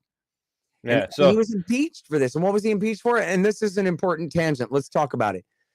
He was impeached because he was pressuring the president to to investigate Hunter Biden and Joe Biden and their corruption in the country, and was interested in how the former prosecutor was fired. And we know that Joe Biden had bragged on C-SPAN at the Council on Foreign Relations that he had pressured the president to fire the previous attorney general and hire a new guy in the name of anti-corruption, extorted them, said, you won't get your $1 billion unless you do what I say and fire this guy. And then Biden bragged, lo and behold, guess what? They fired the guy and I gave them their money. Now, the official story here is that any investigations into Burisma, the gas company that hired Hunter Biden, any investigation was dormant. Dormant. Now, repeat after me 100 times. Dormant, dormant, dormant, dormant, dormant, dormant, dormant. You're not allowed to talk about or consider these investigations without chanting that incantation. Now, do you have any actual reason to believe that it's true? That these investigations were open or closed or dormant or volcanic or anything at all? What do you know? I don't know. You're not allowed to talk about it unless you say dormant. Okay? But here's the reality. Somebody's got to put a clip of that together because it came up over and over. Oh, and it's over amazing. Again. Every talk, every press conference, every. Yep. So now the bottom line is that's not true. And Matt Taibbi showed through his journalism that there were multiple open investigations of Burisma at the time that Joe Biden ordered the prosecutor fired. Now, why was Hunter Biden even on the board of Burisma? It was because Burisma was in tight with the government that America just overthrown. Yep. So did they hire the cousin of the new prime minister or the son of the new president? No, they're the son of the vice president of the United States. Go straight to the source. And that would be their protection from the new government persecuting them for being allied with the last guy. And they hired Cofer Black, the former CIA counterterrorism officer, as well. And I'm not sure who else. I need to get that whole list. I forgot. Was it Conrad Black was on there too? That was different. Anyway. It might be in your research. I mean, I heard you're writing a book about it. Yeah, it's in there somewhere. I got a hell of a lot of notes. Now this does play into it, right? Because this was a huge part of how they weakened. You could even call it a color-coded type revolution against Donald Trump, the way that they waged like this deliberate destabilization campaign against him in 2020. A huge part of it was this giant fake impeachment, which after all, pretty hard to get reelected when you've been impeached. That's a huge mark. The whole thing was a hoax. He was the one who was in the right. Now, maybe he shouldn't have been pressuring them to investigate his major party rival. But then again, they should have been investigating his major party rival because they were guilty of crimes. And here's the thing that you should never forget. A lot of people don't even know this, but hear me once, believe it later, go look it up and memorize it forever. The DOJ had a grand jury on Hunter Biden. Right? Just like when in the election, when they buried the laptop, which had information about all of his business dealings, and they pretended to believe that it was somehow planted by the Russians. And they let Donald Trump completely twist in the wind on this, saying, look, there's something here that you guys have to be looking at. Leslie Stahl said, it can't be verified. Why can't it? Because it can't. Right? What? That's your job, lady. Verify it. And essentially that was a dirty trick by the FBI. Another one intervening in 2 presidential elections in a row against this guy to suppress that story that, absolutely would have hurt Joe Biden. And so this is, part of then how Biden got elected, right? And by the way, they did another October surprise while the FBI and CIA were suppressing the laptop. They were launching their big fake sting on all the Trump supporters, so-called, who are going to kidnap and murder the governor, the Democrat lady governor of Michigan, which was a total hoax, which was completely put on by the FBI, but was a huge, another giant smear against Donald Trump by the FBI at that time. Major intervention by that federal police agency in, those 2 elections in a row in that way. But so then this helped to get Joe Biden elected. And then what happens? He comes in, he has the worst Russia policy he possibly can. He escalates all of our, and I left out Trump either didn't control his Pentagon or was a horrible Russia hawk because he had massive war games in Europe, in the Black Sea, and then constantly in the Baltic Sea and flying nuclear bombers right up to 12.5 miles off of their coast in the north, in the south, in the east, testing them, forcing them to light up all of their radars. And defend, essentially rehearsing a first strike, right, against Russia. And we hear and we never hear about that, but we hear about if a Russian plane gets anywhere near the Bering Strait. That's right. So we just immediately, the Russians flew a plane in the Bering Strait. Well, yeah, that's because Biden comes in and just doubles all this, man. Yep. He just comes in, he makes this all, he vastly increases the exercises in the Black and Baltic Seas, the bomber flights, and the weapons to Ukraine. And a year ago, in September, October, November of last year, beginning in early September, he brought Zelensky, the president of Ukraine, to the United States and signed all these action plans and all these George W. Bushian things about the process for integrating Ukraine into NATO. If we can't make you an official NATO member, we're still going to standardize your military with ours, your command and control system with ours, your everything with ours. We're going to make you a de facto member. And that was what led to the war Russia's Biden, Vladimir Putin said that we're not going to let you get away with this. And he, in his treaty proposal of last December, was very reasonable. He said, I want assurances. I want inspections so that we know you're not putting Tomahawk missiles in those Mark 41 missile launchers. I want a permanent assurance. I think he wanted it in their constitution that they would forswear NATO membership. And America would promise not to try to bring them into NATO anymore, would drop that. And that we would promise in writing not to install missiles, any kind of anti-missile system or pro-missile system in Ukraine. And implement Minsk too. And in other words, force those Nazis to back off and have a real peace and end the fighting in the east of the country, like Merkel and Holland had promised with Barack Obama's rubber stamp on top of it back in 2015 with Minsk too. So Biden wouldn't do it. Now, here's where we get to the part where I got it wrong.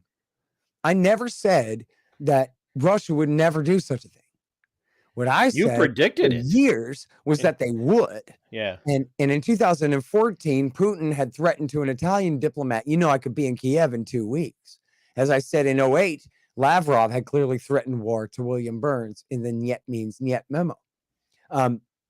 What I got wrong, and I'm happy to admit, because what the hell? You know what? I'd rather be wrong about this than be an alarmist all the time, predicting doom that doesn't happen, Right. and whatever, kind of be a clown and make money like a lot of clowns on the internet do. That's not my job. I'm just trying to tell the truth as best I can, figure out the truth as best I can. And I like to err on the side of not alarm, because usually the worst case scenario doesn't play out. And so that's my bias anyway, is not making a jackass out of myself for predicting the worst. And maybe I biased too hard the other way, but I had reason to believe that Biden wanted to negotiate a way out of this, that he didn't want to look weak doing it or anything, but that essentially he was backing down to Putin's demands. He was saying, and especially in their December 30th phone call, he was saying that, look, we're not going to bring Ukraine into NATO, not anytime in the next 10 years anyway.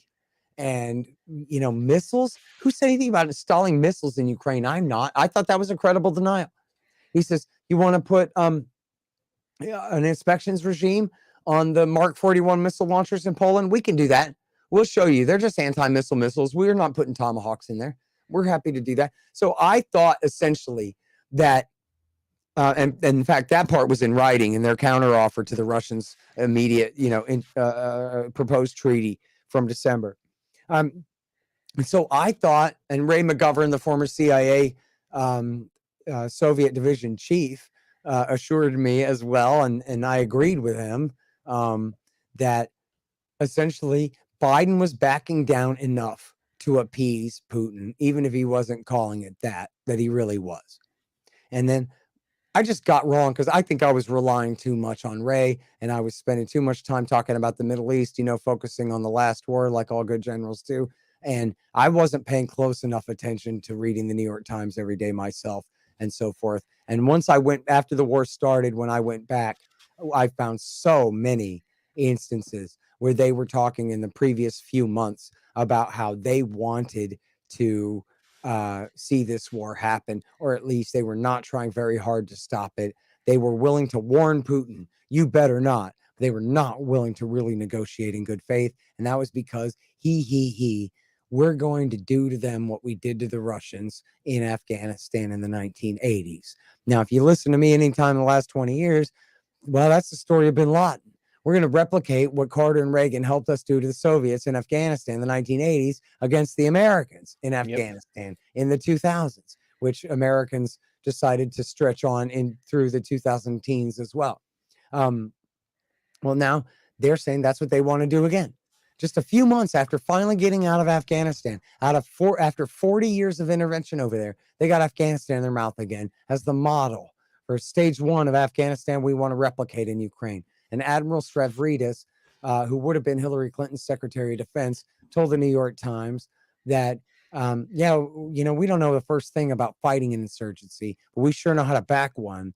And so that's why we're doing this. We want to recreate Afghanistan and recreate Syria. Syria, the one, where Barack Obama's support for bin Laden's suicide bomber brigades ended up leading to the rise of the Islamic State Caliphate and Iraq War III from 2014 through 18 to destroy it at the cost of, another 500,000 lives, or God knows how many Iraqi and Syrian lives in that absolutely devastating war, and the consequences of ISIS for the world since then, and the rest that all grew out of that. And they got Afghanistan and Syria in their mouths as the model that they want to use in Ukraine. Now, the idea was the Russians would win the war right away, and it would be an insurgency. We would be backing a Nazi-led insurgency.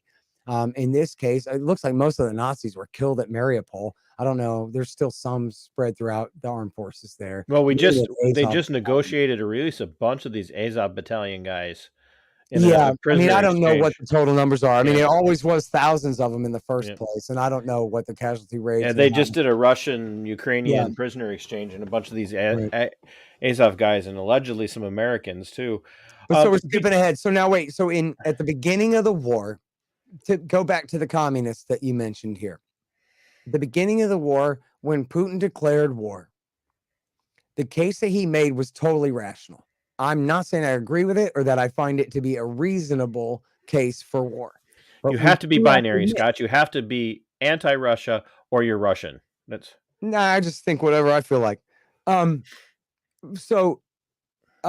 Look, we have to concede that the Cold War was created by America, and that the actual hot war in the East had been going on for 8 years, and that the Americans were not doing what it took to implement the peace deal that their allies had signed, and that they had allegedly rubber stamped and agreed to as well. And so, it's the invasion. Putin didn't have to do what he did, but it was not at all unprovoked. It was in the context of all of this NATO expansion and all of these threats and all of these red lines being crossed and all of this, dishonest diplomacy and so forth that led to it. Now, in his declaration of war, he essentially blamed the communists for 3 major errors in setting up this crisis. First, he said Lenin and Trotsky, or Lenin, Stalin, whoever in the first place, back 100 years ago, drew the borders in all the wrong places, and that they should have left the Donbass in Russia anyway. Of course, they did this in order to dominate the ethnic Ukrainians with ethnic Russians who would be more loyal to the Soviet regime. And of course, they inflicted the Holodomor, horrible genocide against the people of the Ukraine in the 1930s. So there's it was millions starved to death, right? I'm sorry? Millions. Yes, 3 million people, I believe, were starved to death in the Holodomor. In the 30s, before World War II ever broke out. That's what Stalin had already done. So a big part of this, of course, is very hard feelings left over from these previous generations, right? But now, so Putin says, look, Lenin and Trotsky screwed up when they drew the border where they drew it. Then he says Khrushchev screwed up when he gave Crimea to Ukraine, when it was always Russian and it was always the height of their national security concern and so forth. And Khrushchev just did it for his own personal reasons because he needed Ukrainian support to become the dictator after Stalin died. But this was a weird quirk of history, and he should have never done it. Then he says Gorbachev screwed up because Gorbachev just outright gave Ukraine full independence. And he says that we know now was an intolerable error. And the way he says it is, he says, they didn't get independence, right? There's no such thing, apparently, as Ukrainian independence. The Americans have decided they will take Ukraine. They will dominate Ukraine. They will rule Ukraine. And in fact, they've turned Kiev into a colony of the United States of America as of right now. So if Ukraine can't be independent, I declare it will be ruled by me and by Russia, not by you. Right? So, you talk about the borders are in the wrong places and all these things. It's a legacy of the whole old world. I mean, it's a tragedy of history and the legacy of war and violent conflict going back eons, where all these borders are and all where the people would prefer to have them instead and so forth. But here it's, because of Americans, absolutely deliberately horrible failure of leadership on this. Instead of resolving it peacefully, they've used this as a way to provoke a violent conflict. And, you know, people have time. Well, you can read the short version too. Forget the long version. Read the short version. You'll know exactly what I'm saying. Read the long version. You want to blow your mind. It's called Extending Russia. I believe Moon of Alabama first brought this to people's attention. And it's a Rand Corporation study. By extending Russia means overextending Russia. How can we mess with these guys and keep them off balance and keep messing with them all the time, destabilize them, bankrupt them? You know, I had asked, back to Belarus, I had asked Lyle Goldstein from the Naval War College, hey, Lyle, America's been messing with the Russians so hard like this for years. We had the war in the Donbass all this time. What changed? And he said he thought it was the attempted coup in Belarus in 2021 that was the final straw. Because if Russia insists that Ukraine must be neutral, Russia insists that Belarus must be loyal. This is their most important allied state, their only last remaining Western buffer state, protecting them from European invasion with just a few miles of cushion and time. And it's everything to them. And that the fact that the Americans tried again, they had tried it with the Denim Revolution in 2005, and now they were trying again. Remember all the hype where the husband went to jail and they were trying to promote the wife to be the one against Lukashenko to take over in Belarus a couple years ago? This was what made not just Putin, but the entire national security state in Moscow say, that's it. The Americans are just relentless. We have to draw a line in the sand. We cannot let this go on anymore. And so forget Belarus. We're going to fight them in Ukraine before it gets to Belarus. Well, they're actually implementing, you know, and I hate it because I hated the line when we heard it. I started to hate it really early on. Was, oh, we got to kill them over there before they come here and kill us. Oh, God. Well, but Russia's adopting that exact same policy right now in their efforts in Ukraine. Kill them there before they come over here and kill us. Yep. And I've heard you. They're talking about missiles. They're talking about NATO. Yeah. Not bin Laden and his fantastic caliphate in the sky that doesn't exist. Right. You know, they're talking about America. Right. Credible threat. And look at a map. Kharkiv is 300 miles due south of Moscow. And Putin said in his declaration of war, he goes, if you put your Tomahawk missiles in Poland, that's like a 30-minute flight time. Yep. If you put your missiles, I forgot what he said, in Kharkiv, that would be about a 20-minute flight time to Moscow. If you put hypersonic missiles in Kharkiv, that's a 5-minute flight time to Moscow. He said, that's like a knife at our throat. You know, back to what I said before about how he has to at least pretend to take our anti-missile missiles seriously. Jack Matlock, the second to last ambassador to the Soviet Union, said to him in 2015, come on, Vladimir Putin, you know that anti-missile systems don't work. This is all BS. Shoot a bullet with a bullet at Mach 5 and whatever. This is nonsense. Never happened, and you know it. So can't you understand it's just a ripoff and then therefore not react? And Putin says, look, man, first of all, geez, can't you find another part of your economy to subsidize instead of this? God dang. And then he says, but look, man, paraphrasing Anakin Skywalker, I'm in charge of security around here. Like, what do you want me to do, bro? You circle my country with anti-missile missiles. My job description requires that I presume they work. You know? So, and then what did he do? 3 years later, in 2018, he announced a brand new generation of nuclear weapons that he'd been working on since W. Bush tore up the anti-ballistic missile treaty in 2001. He says, I'd like you to meet my new heavy missile that can go around the South Pole and has enough warheads on it to kill every major city in Texas in one missile. Right? I want you to meet my new nuclear powered cruise missile that has unlimited range, can fly around the world 10 times, and could sneak up around any defenses you have. Oh, and our torpedoes. My new nuclear torpedo that can take out any American naval base or coastal city with an H bomb, with an unmanned drone, essentially underwater, drone submarine with an H bomb. And I want you to check out my new hypersonics that he claims can go Mach 10. And he said in that speech, he goes, "We begged you, please listen to us. Please listen to us." He says, "I bet you can hear me now." Again, direct consequence of George W. Bush. Now we're in an arms race with Russia and we're losing.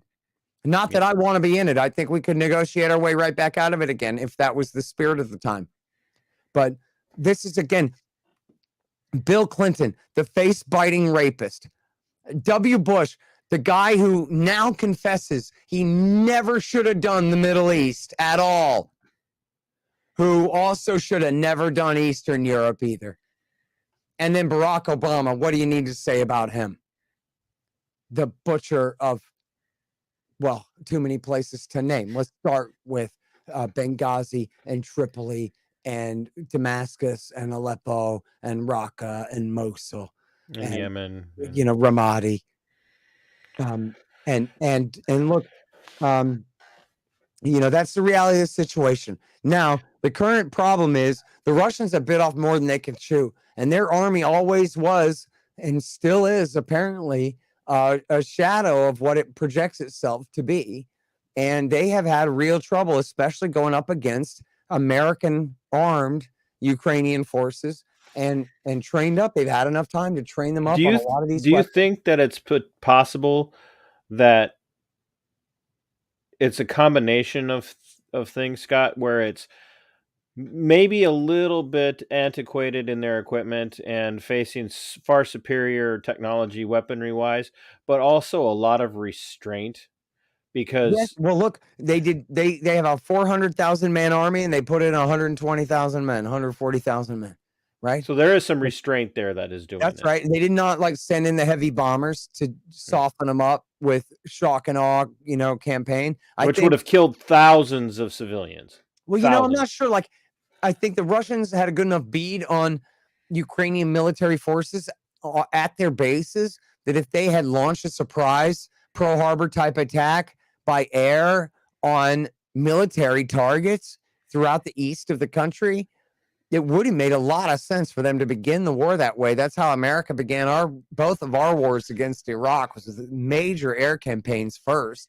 And they could have done that. And I think he probably didn't do that because he thought it would be easier.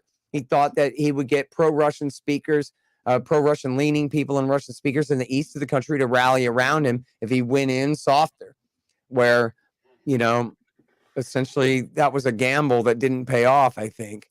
One of your journalists today was, not today, but was on with Reed Coverdale, was talking about some of this, Dave DeCamp. Mm-hmm. And I think we're looking at a really weird combination of things where, and I like how you said it, like if they really had gone in with heavy bombers and done these strategic strikes, it could have been over even, would have been over a long time ago. Do you think that there's something, not just the restraint, but do you think that there's something about the preservation of their Russian culture in the areas they're trying to keep or take and hold? No, I got no need to give them credit for anything like that. I mean, I think the reality is that they thought that if they went in easier, that they'd be more easily accepted by the people of the East that they're proclaiming to come in to protect, right?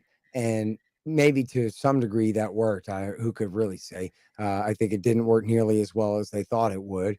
And I think everybody underestimated the strength of the Ukrainian military and their willingness to fight against, larger force.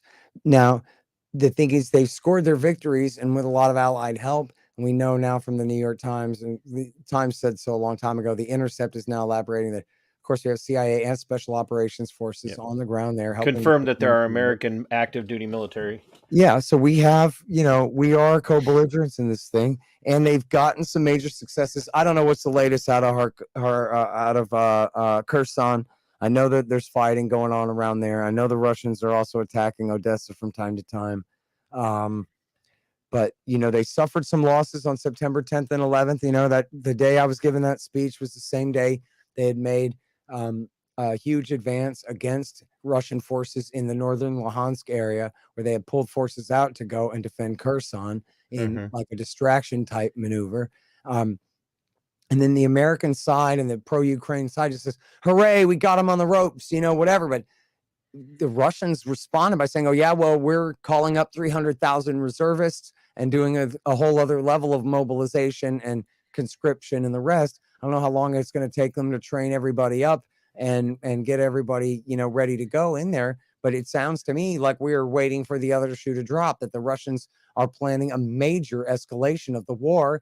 And of course, right as his men are taking a couple of hits on the chin in country, Putin is now, absolutely upping the ante rhetorically and declaring that he has annexed these 4 major provinces in the east of the country, Donetsk and Luhansk, the Donbass, that were at issue, and now also Zaporozhye and all the way to Kherson.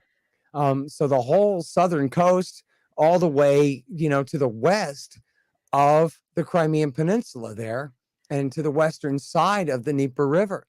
So it's, he's bitten off a lot. He hasn't proven he can chew it at all, but now he's saying this isn't part of Ukraine I'm fighting over. This is now Russian territory. I demand you respect that. And if you attack my Russian territory, I might defend it with nukes. Well, here's a guy who sounds like he doesn't have much faith in his infantry to finish cashing the checks he's written with his mouth. So now he's talking about maybe he'll just use fission in order to force an earlier end to this war. The idea being, evidently, that if he uses an atom bomb or two, then Biden will say, okay, this isn't worth this. But I don't think that's right. I think if he uses an atom bomb or two, I think Joe Biden will do something crazy. And over the last weekend, David Petraeus, presumably with authorization from the White House, threatened that if the Russians used a single atom bomb, battlefield nuke against Ukrainian forces, that America would then destroy Russia's entire conventional army in Ukraine and sink their Black Sea fleet. And I'm saying, if they already used a nuke before we do that, what do you think they're going to do then? When they got nothing but nukes left to use. How big of a deal is... They're going to use nukes, and then we're going to have a general nuclear war and all die. By the way, as we're recording this on the 7th of October, 22, Joe Biden said last night that we are closer to nuclear Armageddon, quote, nuclear Armageddon, than any time since 1962. And he's right, and that's about 3/4 his fault. Or at least it's 49% his fault. And we know, and so this is somewhat serious and somewhat tongue-in-cheek, and we know he doesn't want to use nukes on Russia because he wants to keep them for all of us Second Amendment loving people. Exactly. Gonna drop H-bombs on Texas, right? Texas, you can't fight us. We've got fighter jets and nukes, so he can't waste them. How big of a deal is? Because I've vacillated on this one, Scott. And because people like you and Clint Russell and others make me think. You don't just like spoon feed. You give it information, but you don't say, here's what you should think. So you guys have gotten me thinking about things. Monica Perez does the same thing, and as well as Geopolitics and Empire. I sit back and I think, and I look at something like the Nord Stream pipeline, which of course is the big news right now.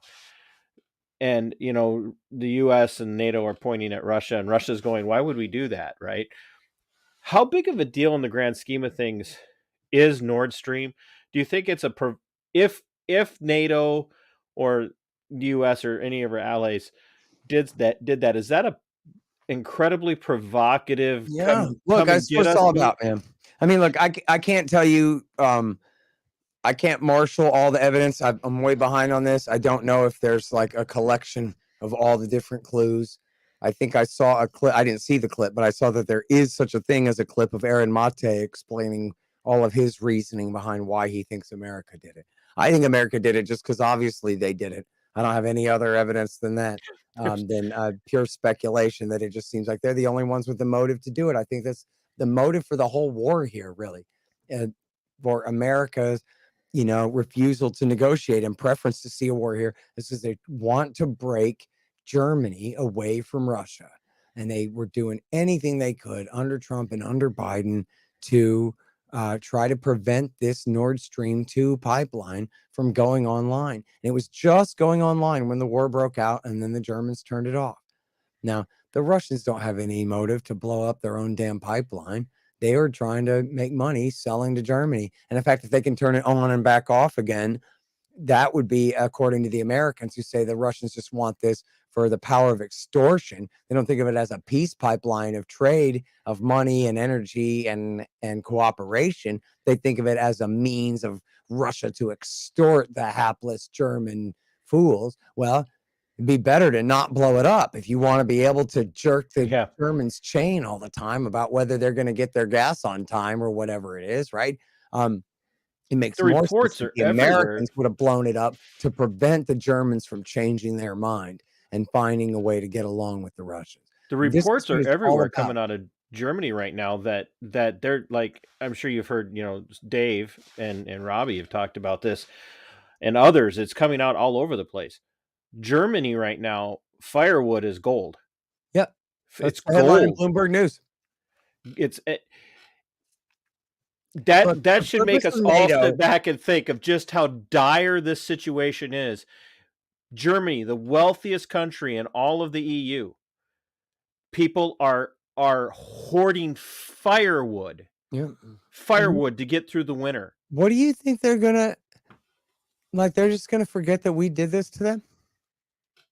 I'm telling you, man, the American empire essentially behaves as though it's just run by children. Again, I pick on the personalities of these guys because in a way I want to help people divorce themselves from their emotional attachment to these various leaders of whichever party they prefer and that kind of thing. But it's also true. I think people really undersell the idea. They say, oh, the president is just a figurehead. Well, look, in the case of Trump, he wasn't even a figurehead. They were outright, the government itself was outright out to get him, right? And yet at the same time, at the end of the day, he's the guy in the chair. And if he makes a call and he insists that it gets implemented, especially when it comes to foreign policy stuff, he's the ruler. He's the decider. And he can say that we're either doing this or we're not, and put his foot down, make sure that the policy bends this way or that. And so I pick on these men because they did get us into this. Condoleezza Rice told W. Bush, geez, our ambassador to Russia wrote me this report that says that, boy, we're really pushing our luck here. And W said, paraphrasing, F them, we can do whatever we want. Right? Right. It's like Bill Clinton on Jeffrey Epstein's plane to Thailand. We can do whatever we want.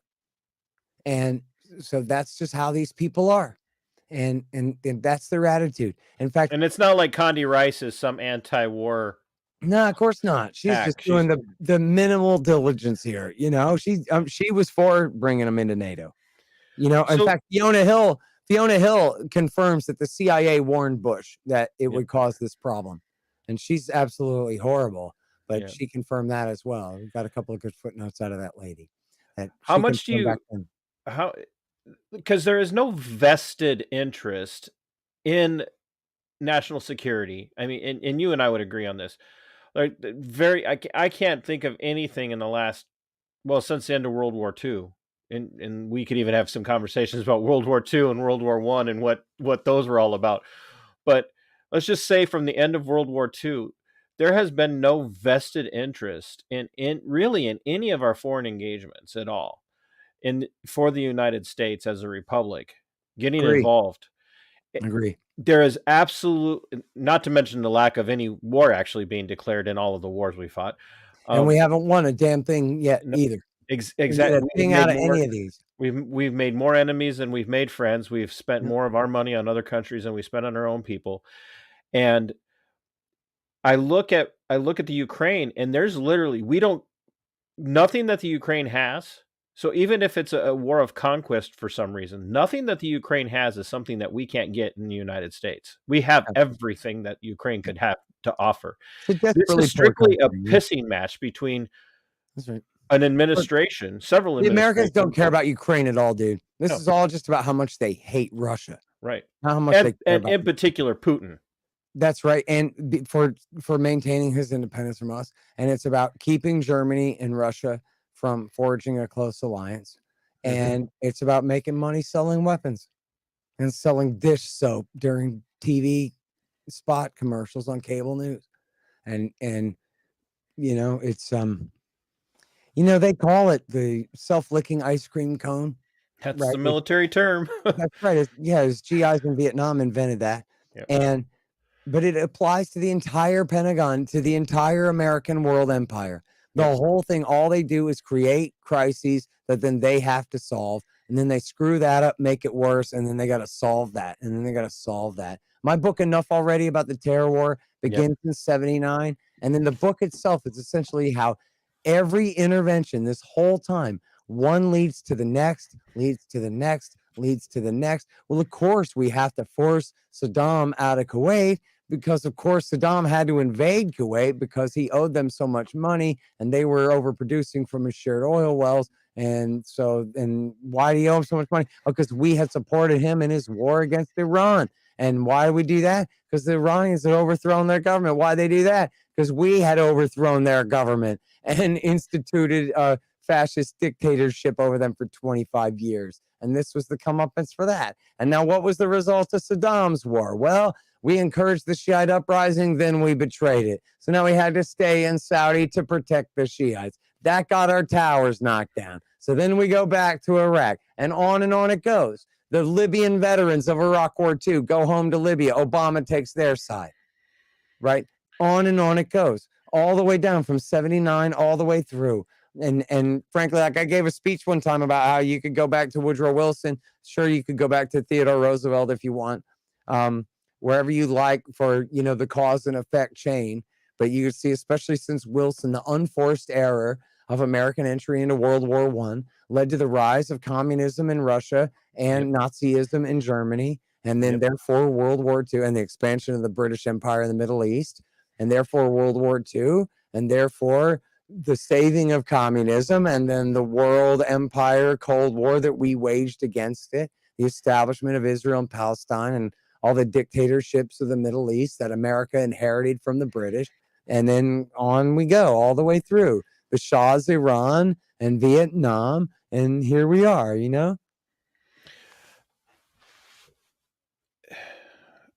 There is no good guy in this situation. There's only the evil and the victims. Do you think that's a fair assessment?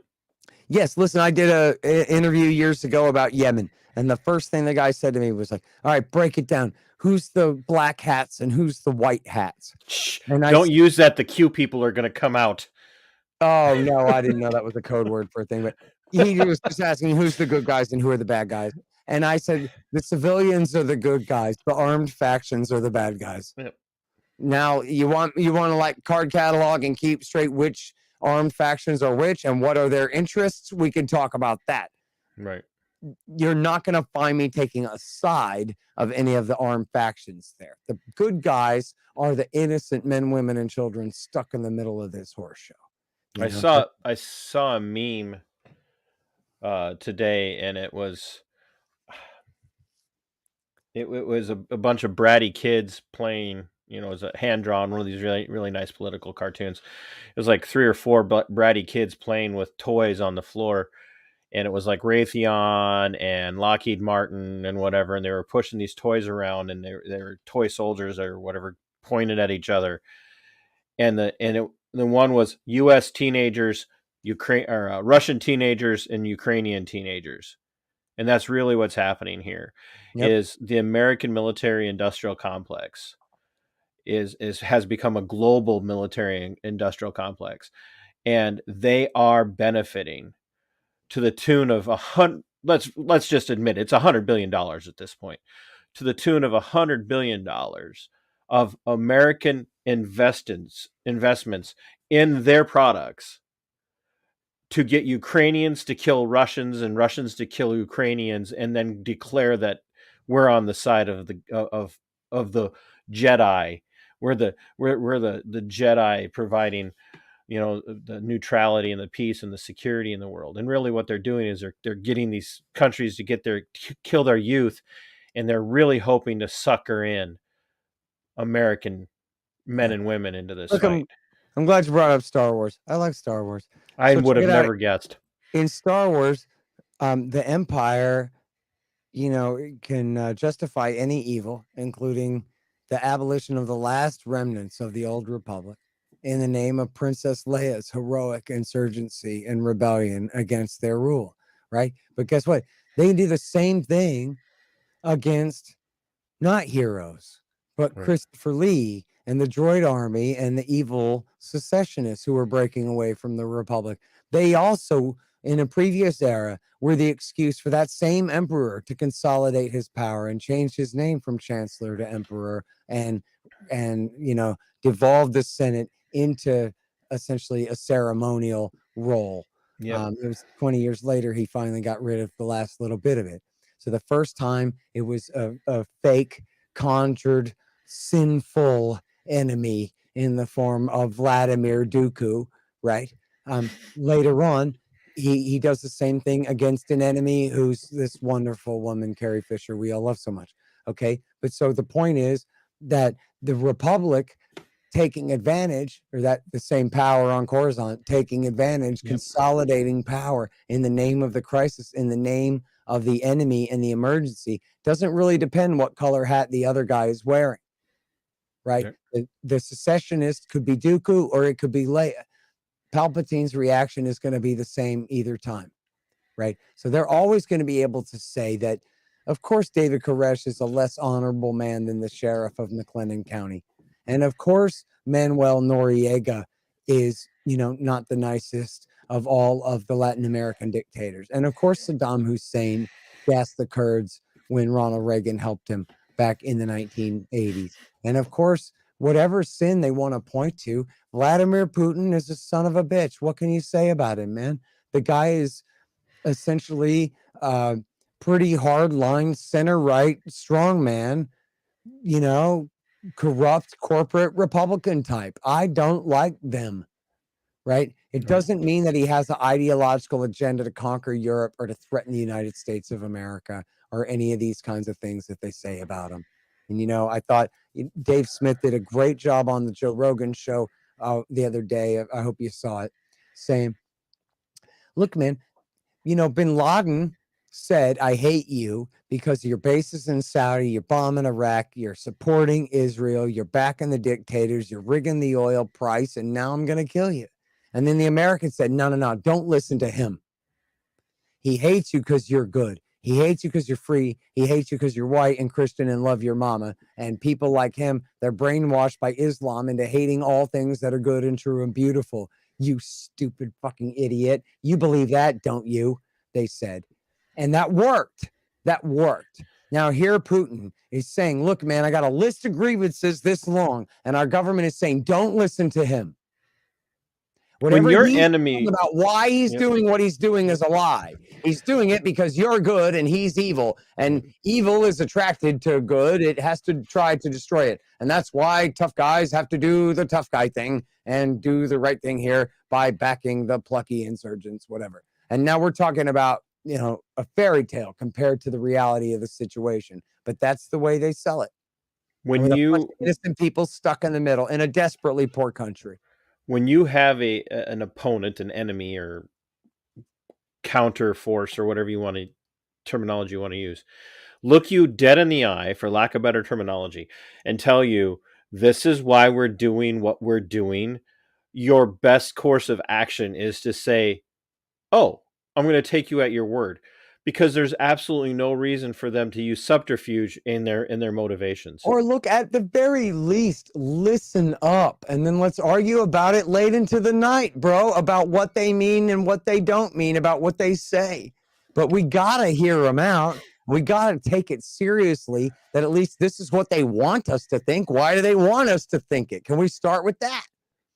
And look, it's been like this for 20 years. I mean, even on September 11th, I remember thinking that day, well, first of all, I knew immediately Dick Cheney and George Bush going to just exploit this thing and do whatever they want. But in terms of the population of my town and the population of my state and my country, like, here in a minute, everybody's going to settle down and we're going to have an adult discussion about this, right? And then no, they kept everybody on an emotional fever pitch, and where we never got to just say, like, stop, take a breath, and let's be cool, calm, and dispassionate about this as we discuss what's going on. Let's be descriptive, not normative, and let's just examine the situation. Man, I remember driving down I-35, listening to talk radio. Must have been September the 21st or something, right? 2001. And the right-wing radio host, or the guest, is saying, they're just not being honest with us about the true motivation of this attack. And until they're truly honest about the motivation for the attack, then we won't really craft the correct policy to protect the American people, our lives and liberty. We've got to know what's really going on here so we can make the right decision, right? And everybody's like, yeah. And I'm like, oh, this is great, you know? And then he goes, it's Satan.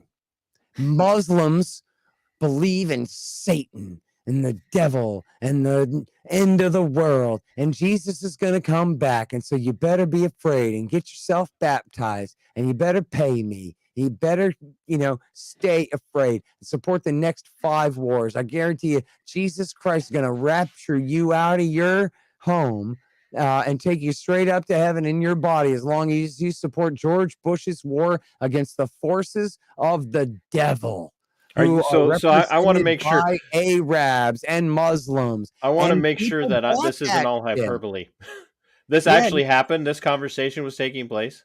Oh yeah, no, I'm telling you, I remember where I was driving when I heard it. I mean, I'm a Christian, and I find this absolutely appalling. Not you, but I'm just like, I hate the people that speak for Christianity because I don't speak that way. I mean, there are people who look. There's always been people who look at the Bible and go, "Okay, what is this trying to tell us about our near-term future?" Because that's just fun and interesting to do, or whatever. I don't know. It's the book of Daniel or the book of predictions, wherever you can find a prediction in there. What can we, try to twist out of it to entertain ourselves? And do you see we're on a precipice. I've been talking about this a lot lately, and this is where I've been getting a lot of my, pushback from conservative Republican types. So we're on a precipice right now, and we've been creeping closer and closer and closer to it. Trump did nothing to take us back from that precipice at all. Right. He helped push us even closer. And some of it was just out of stupidity and some of it out of selfishness. And sometimes there's some justification because they were, like you have emphasized, they were going after him. But we get every day now, literally every day, we are taking a step closer and closer to the edge of the precipice, and we're on that place where the scree is going to pull us down. And I don't see that there's much room for us to back up right now. I agree with that. Look, Jack Kennedy talked to Khrushchev and they worked it out.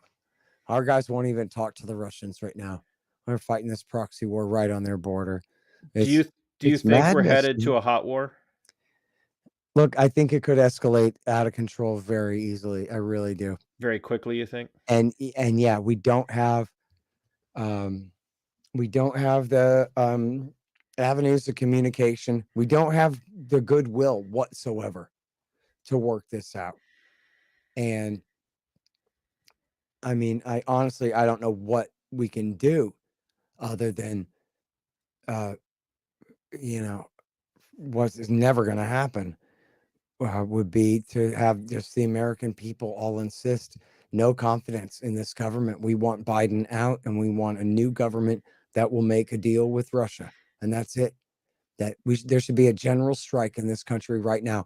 Blinken to Geneva or stab yourself in the stomach with a sword and get the F out of the way until we can find a diplomat that we can send to Geneva to solve this goddamn crisis right now. Enough of this. It is the most reckless policy since World War II. It is the worst diplomacy, the worst handling of international crisis by our government. Worse than W. Bush invading Iraq. This is worse than Barack Obama backing Ayman al-Zawahiri's suicide bombers in Syria. They are risking the entire fate of humanity. By the way, let's talk about nuclear winter for a minute. Nuclear winter does not mean blizzards in July, some totally crazy fantasy that you can't believe in, right? That's not ever what it even meant. It just means no sunshine in July.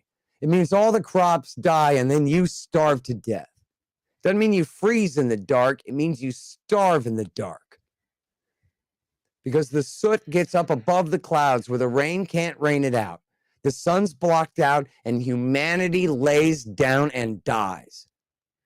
Think about the supply chain crises and all the things we've learned about them and come to understand about how the supply chains work around the world. How do you think we have 7.5 billion people living on this planet right now? It's because advanced market capitalism is taking crops and getting them into stomachs in record time and with, shortest, highest refined distribution routes. You turn that off, you fail a few years worth of crops and turn off global capitalism and trade, humanity lays down and dies by the billions and billions and billions of people. That is the danger. I swear to God, Joe Biden said last night, we're closer to nuclear Armageddon as we have been at any time since 1962. Instead of taking any responsibility for this and saying, God damn it, I've got to get Blinken on a plane to Geneva, he goes, yeah, because that Putin guy is real bad and we got to stand up to him more better. I mean, man, we could use Jack and Bobby Kennedy now. I'll tell you what.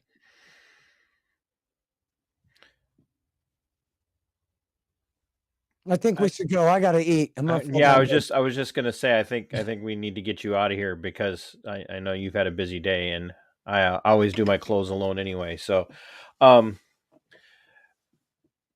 pitch your new book, not the one you're working on, but the one you just published. Pitch it real quick because it ties into what we're going on. Well, it's called Hotter Than the Sun: Time to Abolish Nuclear Weapons. It's actually all about all aspects of nuclear weapons and the nuclear rogue states and their programs and all of these things.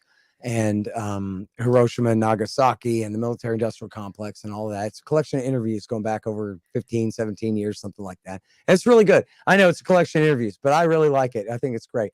I think people really will like it. Colonel McGregor liked it. I mean, imagine that. He's liked my last three. I don't know if he ever read the Ron Paul book, but he liked Fool's Errand enough already, and now he even likes Hotter Than the Sun. Which he might be one of those military guys. A little too hippie for a guy like that, but nope. He knows better, man. Simple as that. He's a sharp guy. It's very refreshing to hear a military guy that was lifetime military come out and say those things. So, yep, totally right. And look, I'm proud of the fact that you and so many other veterans have read my books and heard my show, and you can understand clearly and right away. This isn't coming from the America hating left. This isn't coming from a utopian dreaming hippie. This is essentially hard-nosed. It's what Raimondo called libertarian realism. And it's based on the premise of what is good for the United States, for the American people, for our peace and security. And it is a hard break from the doctrine of collective security, and the world ruled and held in place by the United States by force that we've had since World War II. It's time for a new, as they would call it, security architecture for the world. And I don't mean some one world government thing at the expense of the United States and our independence. I just mean that we ought to be able to work with other countries and not lord it over them all. We need to renounce global hegemony and go back to essentially a Jeffersonian policy of peace, commerce, and honest friendship with all nations, entangling alliances with none, leading the world by example, and instead of lording it over everyone and bossing them around all the time. And I think that we could do it. I think it's obvious to you and your mom and everybody on your block that it doesn't have to be this way.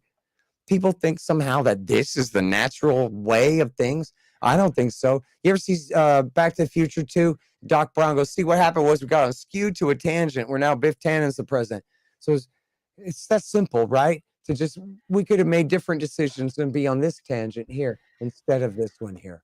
And what happened was George W. Bush ruined everything, and more than anyone else, he did. Clinton teed him up. But we could fix it by mostly what we got to do. And this is what's great about libertarianism too. We don't have a big program for all the things we're going to do. We have a big program for all the things we want to stop doing. All the things we want government to get the hell out of the way of people living their life, to get the government to stop intervening in ways that make life so much worse for so many people here and around the world. And we ought to all be able to agree on that. The libertarians ought to be able to forge a consensus with the liberals, the conservatives, the rest of our society about, look, we don't have to agree what we want the big program to be. Let's just agree what we want it to not be. No more wars, no more bank bailouts, no more corruption, no more police state, no more being terrified when you see a cop behind you. Instead of thinking, oh, good, my local security force is here to make sure I feel safe. This should be achievable. How about no more boom bust driven by our central banking system, right? In this terrible inflationary monetary policy that we have. We could do that. That's the consensus we need to build, but we got to renounce the empire first. We're never going to be free with a world empire. It's one or the other. So that's it. And that's the offer. That's the take. And I've had a hell of a lot of veterans like yourself tell me that they're happy to finally hear it, from a source that they can hear it from. And by the way, I thought this was funny.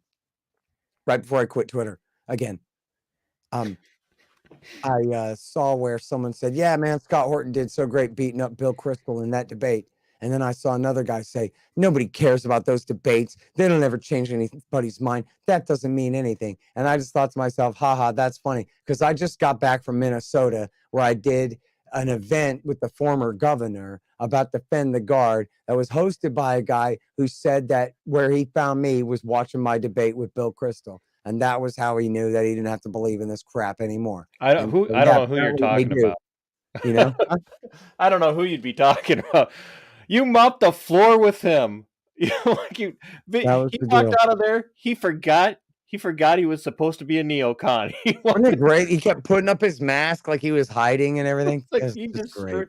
Now I'm going to put the link in the description of this video because I was listening to it today just because I needed my that's awesome. My Horton destroyed. See, man, I really appreciate you a hell of a lot, buddy. Keep in touch. Yeah, absolutely. I appreciate your time, and you get out of here. I'll do a close, and I won't say anything that's marginally untrue about you when you leave. Good. Just tell them I'm not a hippie, and tell them my websites. I saw you laughing at me when I was making that comment. Get out of here, bro. Right. Thank you, man. Have a great night. You too. Bye. Oh, ladies and gentlemen, the inestimable, unflappable, unstoppable, leading scholar on what it means to be anti-war in the United States is Mr. Scott Horton. He is phenomenal, and this is I'm done fanboying now for the most part. He's just amazing, and I would strongly recommend that you guys get over there and check him out at antiwar.com and the libertarianinstitute.org. Scott brought up the police state, and as some of you know, I am a former deputy from a detention center. I wasn't a beat cop or street cop or detective or anything like that, and I have been doing a series on defining a good cop. Tomorrow morning, I will be doing another live stream, and this is going to be a explanation of just how corrupt the blue wall of silence can be. It'll be probably around 9:30 tomorrow morning Central Time. I'm going to be relaying, without names, a list of people who had been persecuted and lambasted and attacked by my former employer and how they were treated versus how a person who actually did something egregious while on duty in the capacity of their of being a deputy, and what how he was treated, shall we say. So I'm going to be telling that story tomorrow to talk about why we need to define what a good cop is and how we go about reforming criminal justice within the law enforcement community and the things we can do. Some of that being ending qualified immunity. Some of that being tying police funding to constitutional case law education. So, but that story tomorrow, it won't be a real long video, but it will be, I think, deeply impactful. And so if you have the time, please tune in for that. Also, I have Bull Johnson coming on tomorrow night. He's 7th Congressional District candidate. He ran as an independent. He's now running under Legalize Marijuana Now because he did not have time to get in under any other party after he could not get enough signatures.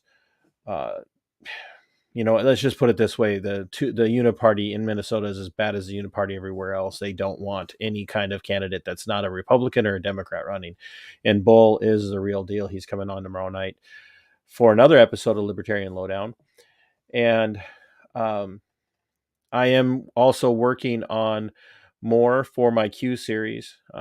Michael Rechtenwald has agreed to come on and give us the lowdown.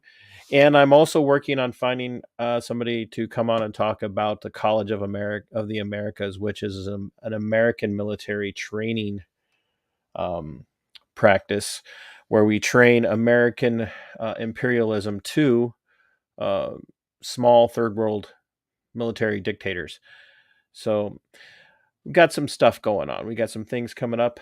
And so if you tune in tomorrow for the show and you tune in tomorrow morning for my Defining the Good Cop, tomorrow night for my conversation with Bull Johnson, and Monday night for my conversation with my friend Curtis Bay, whose wife was killed by COOF protocols in the hospital, much like my conversation with Kimberly last night.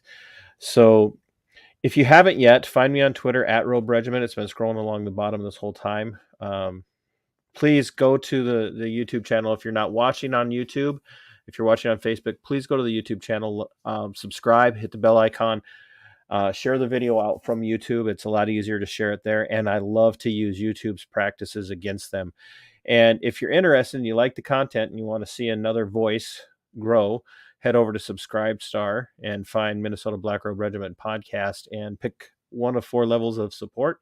Every little bit helps. And it helps a lot because I gave up a career I loved for this content, for standing up for liberty.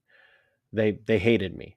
And that's why I'm doing the episode I'm doing tomorrow. So thanks so much for tuning in. Thanks so much to Scott. I'm humbled that he was willing to make the time after a busy day to come on and have a 2-hour conversation with me on this topic. And if you know anybody in your area that needs to understand why this Ukrainian situation is so bad, this is the video to share with them, because Scott did 98% of the talking, which is uncommon on my channel, as all of you know. So my friends, until next time, fight for your liberties. They are yours. Fight for your freedom. It belongs to you. And Sic Semper Tyrannis. We are go for liftoff in T-30. Stand by for further instructions, Minnesota Black Robe Regiment. Secondary guidance systems engaged. Minnesota Black Robe Regiment, it will be on my mark.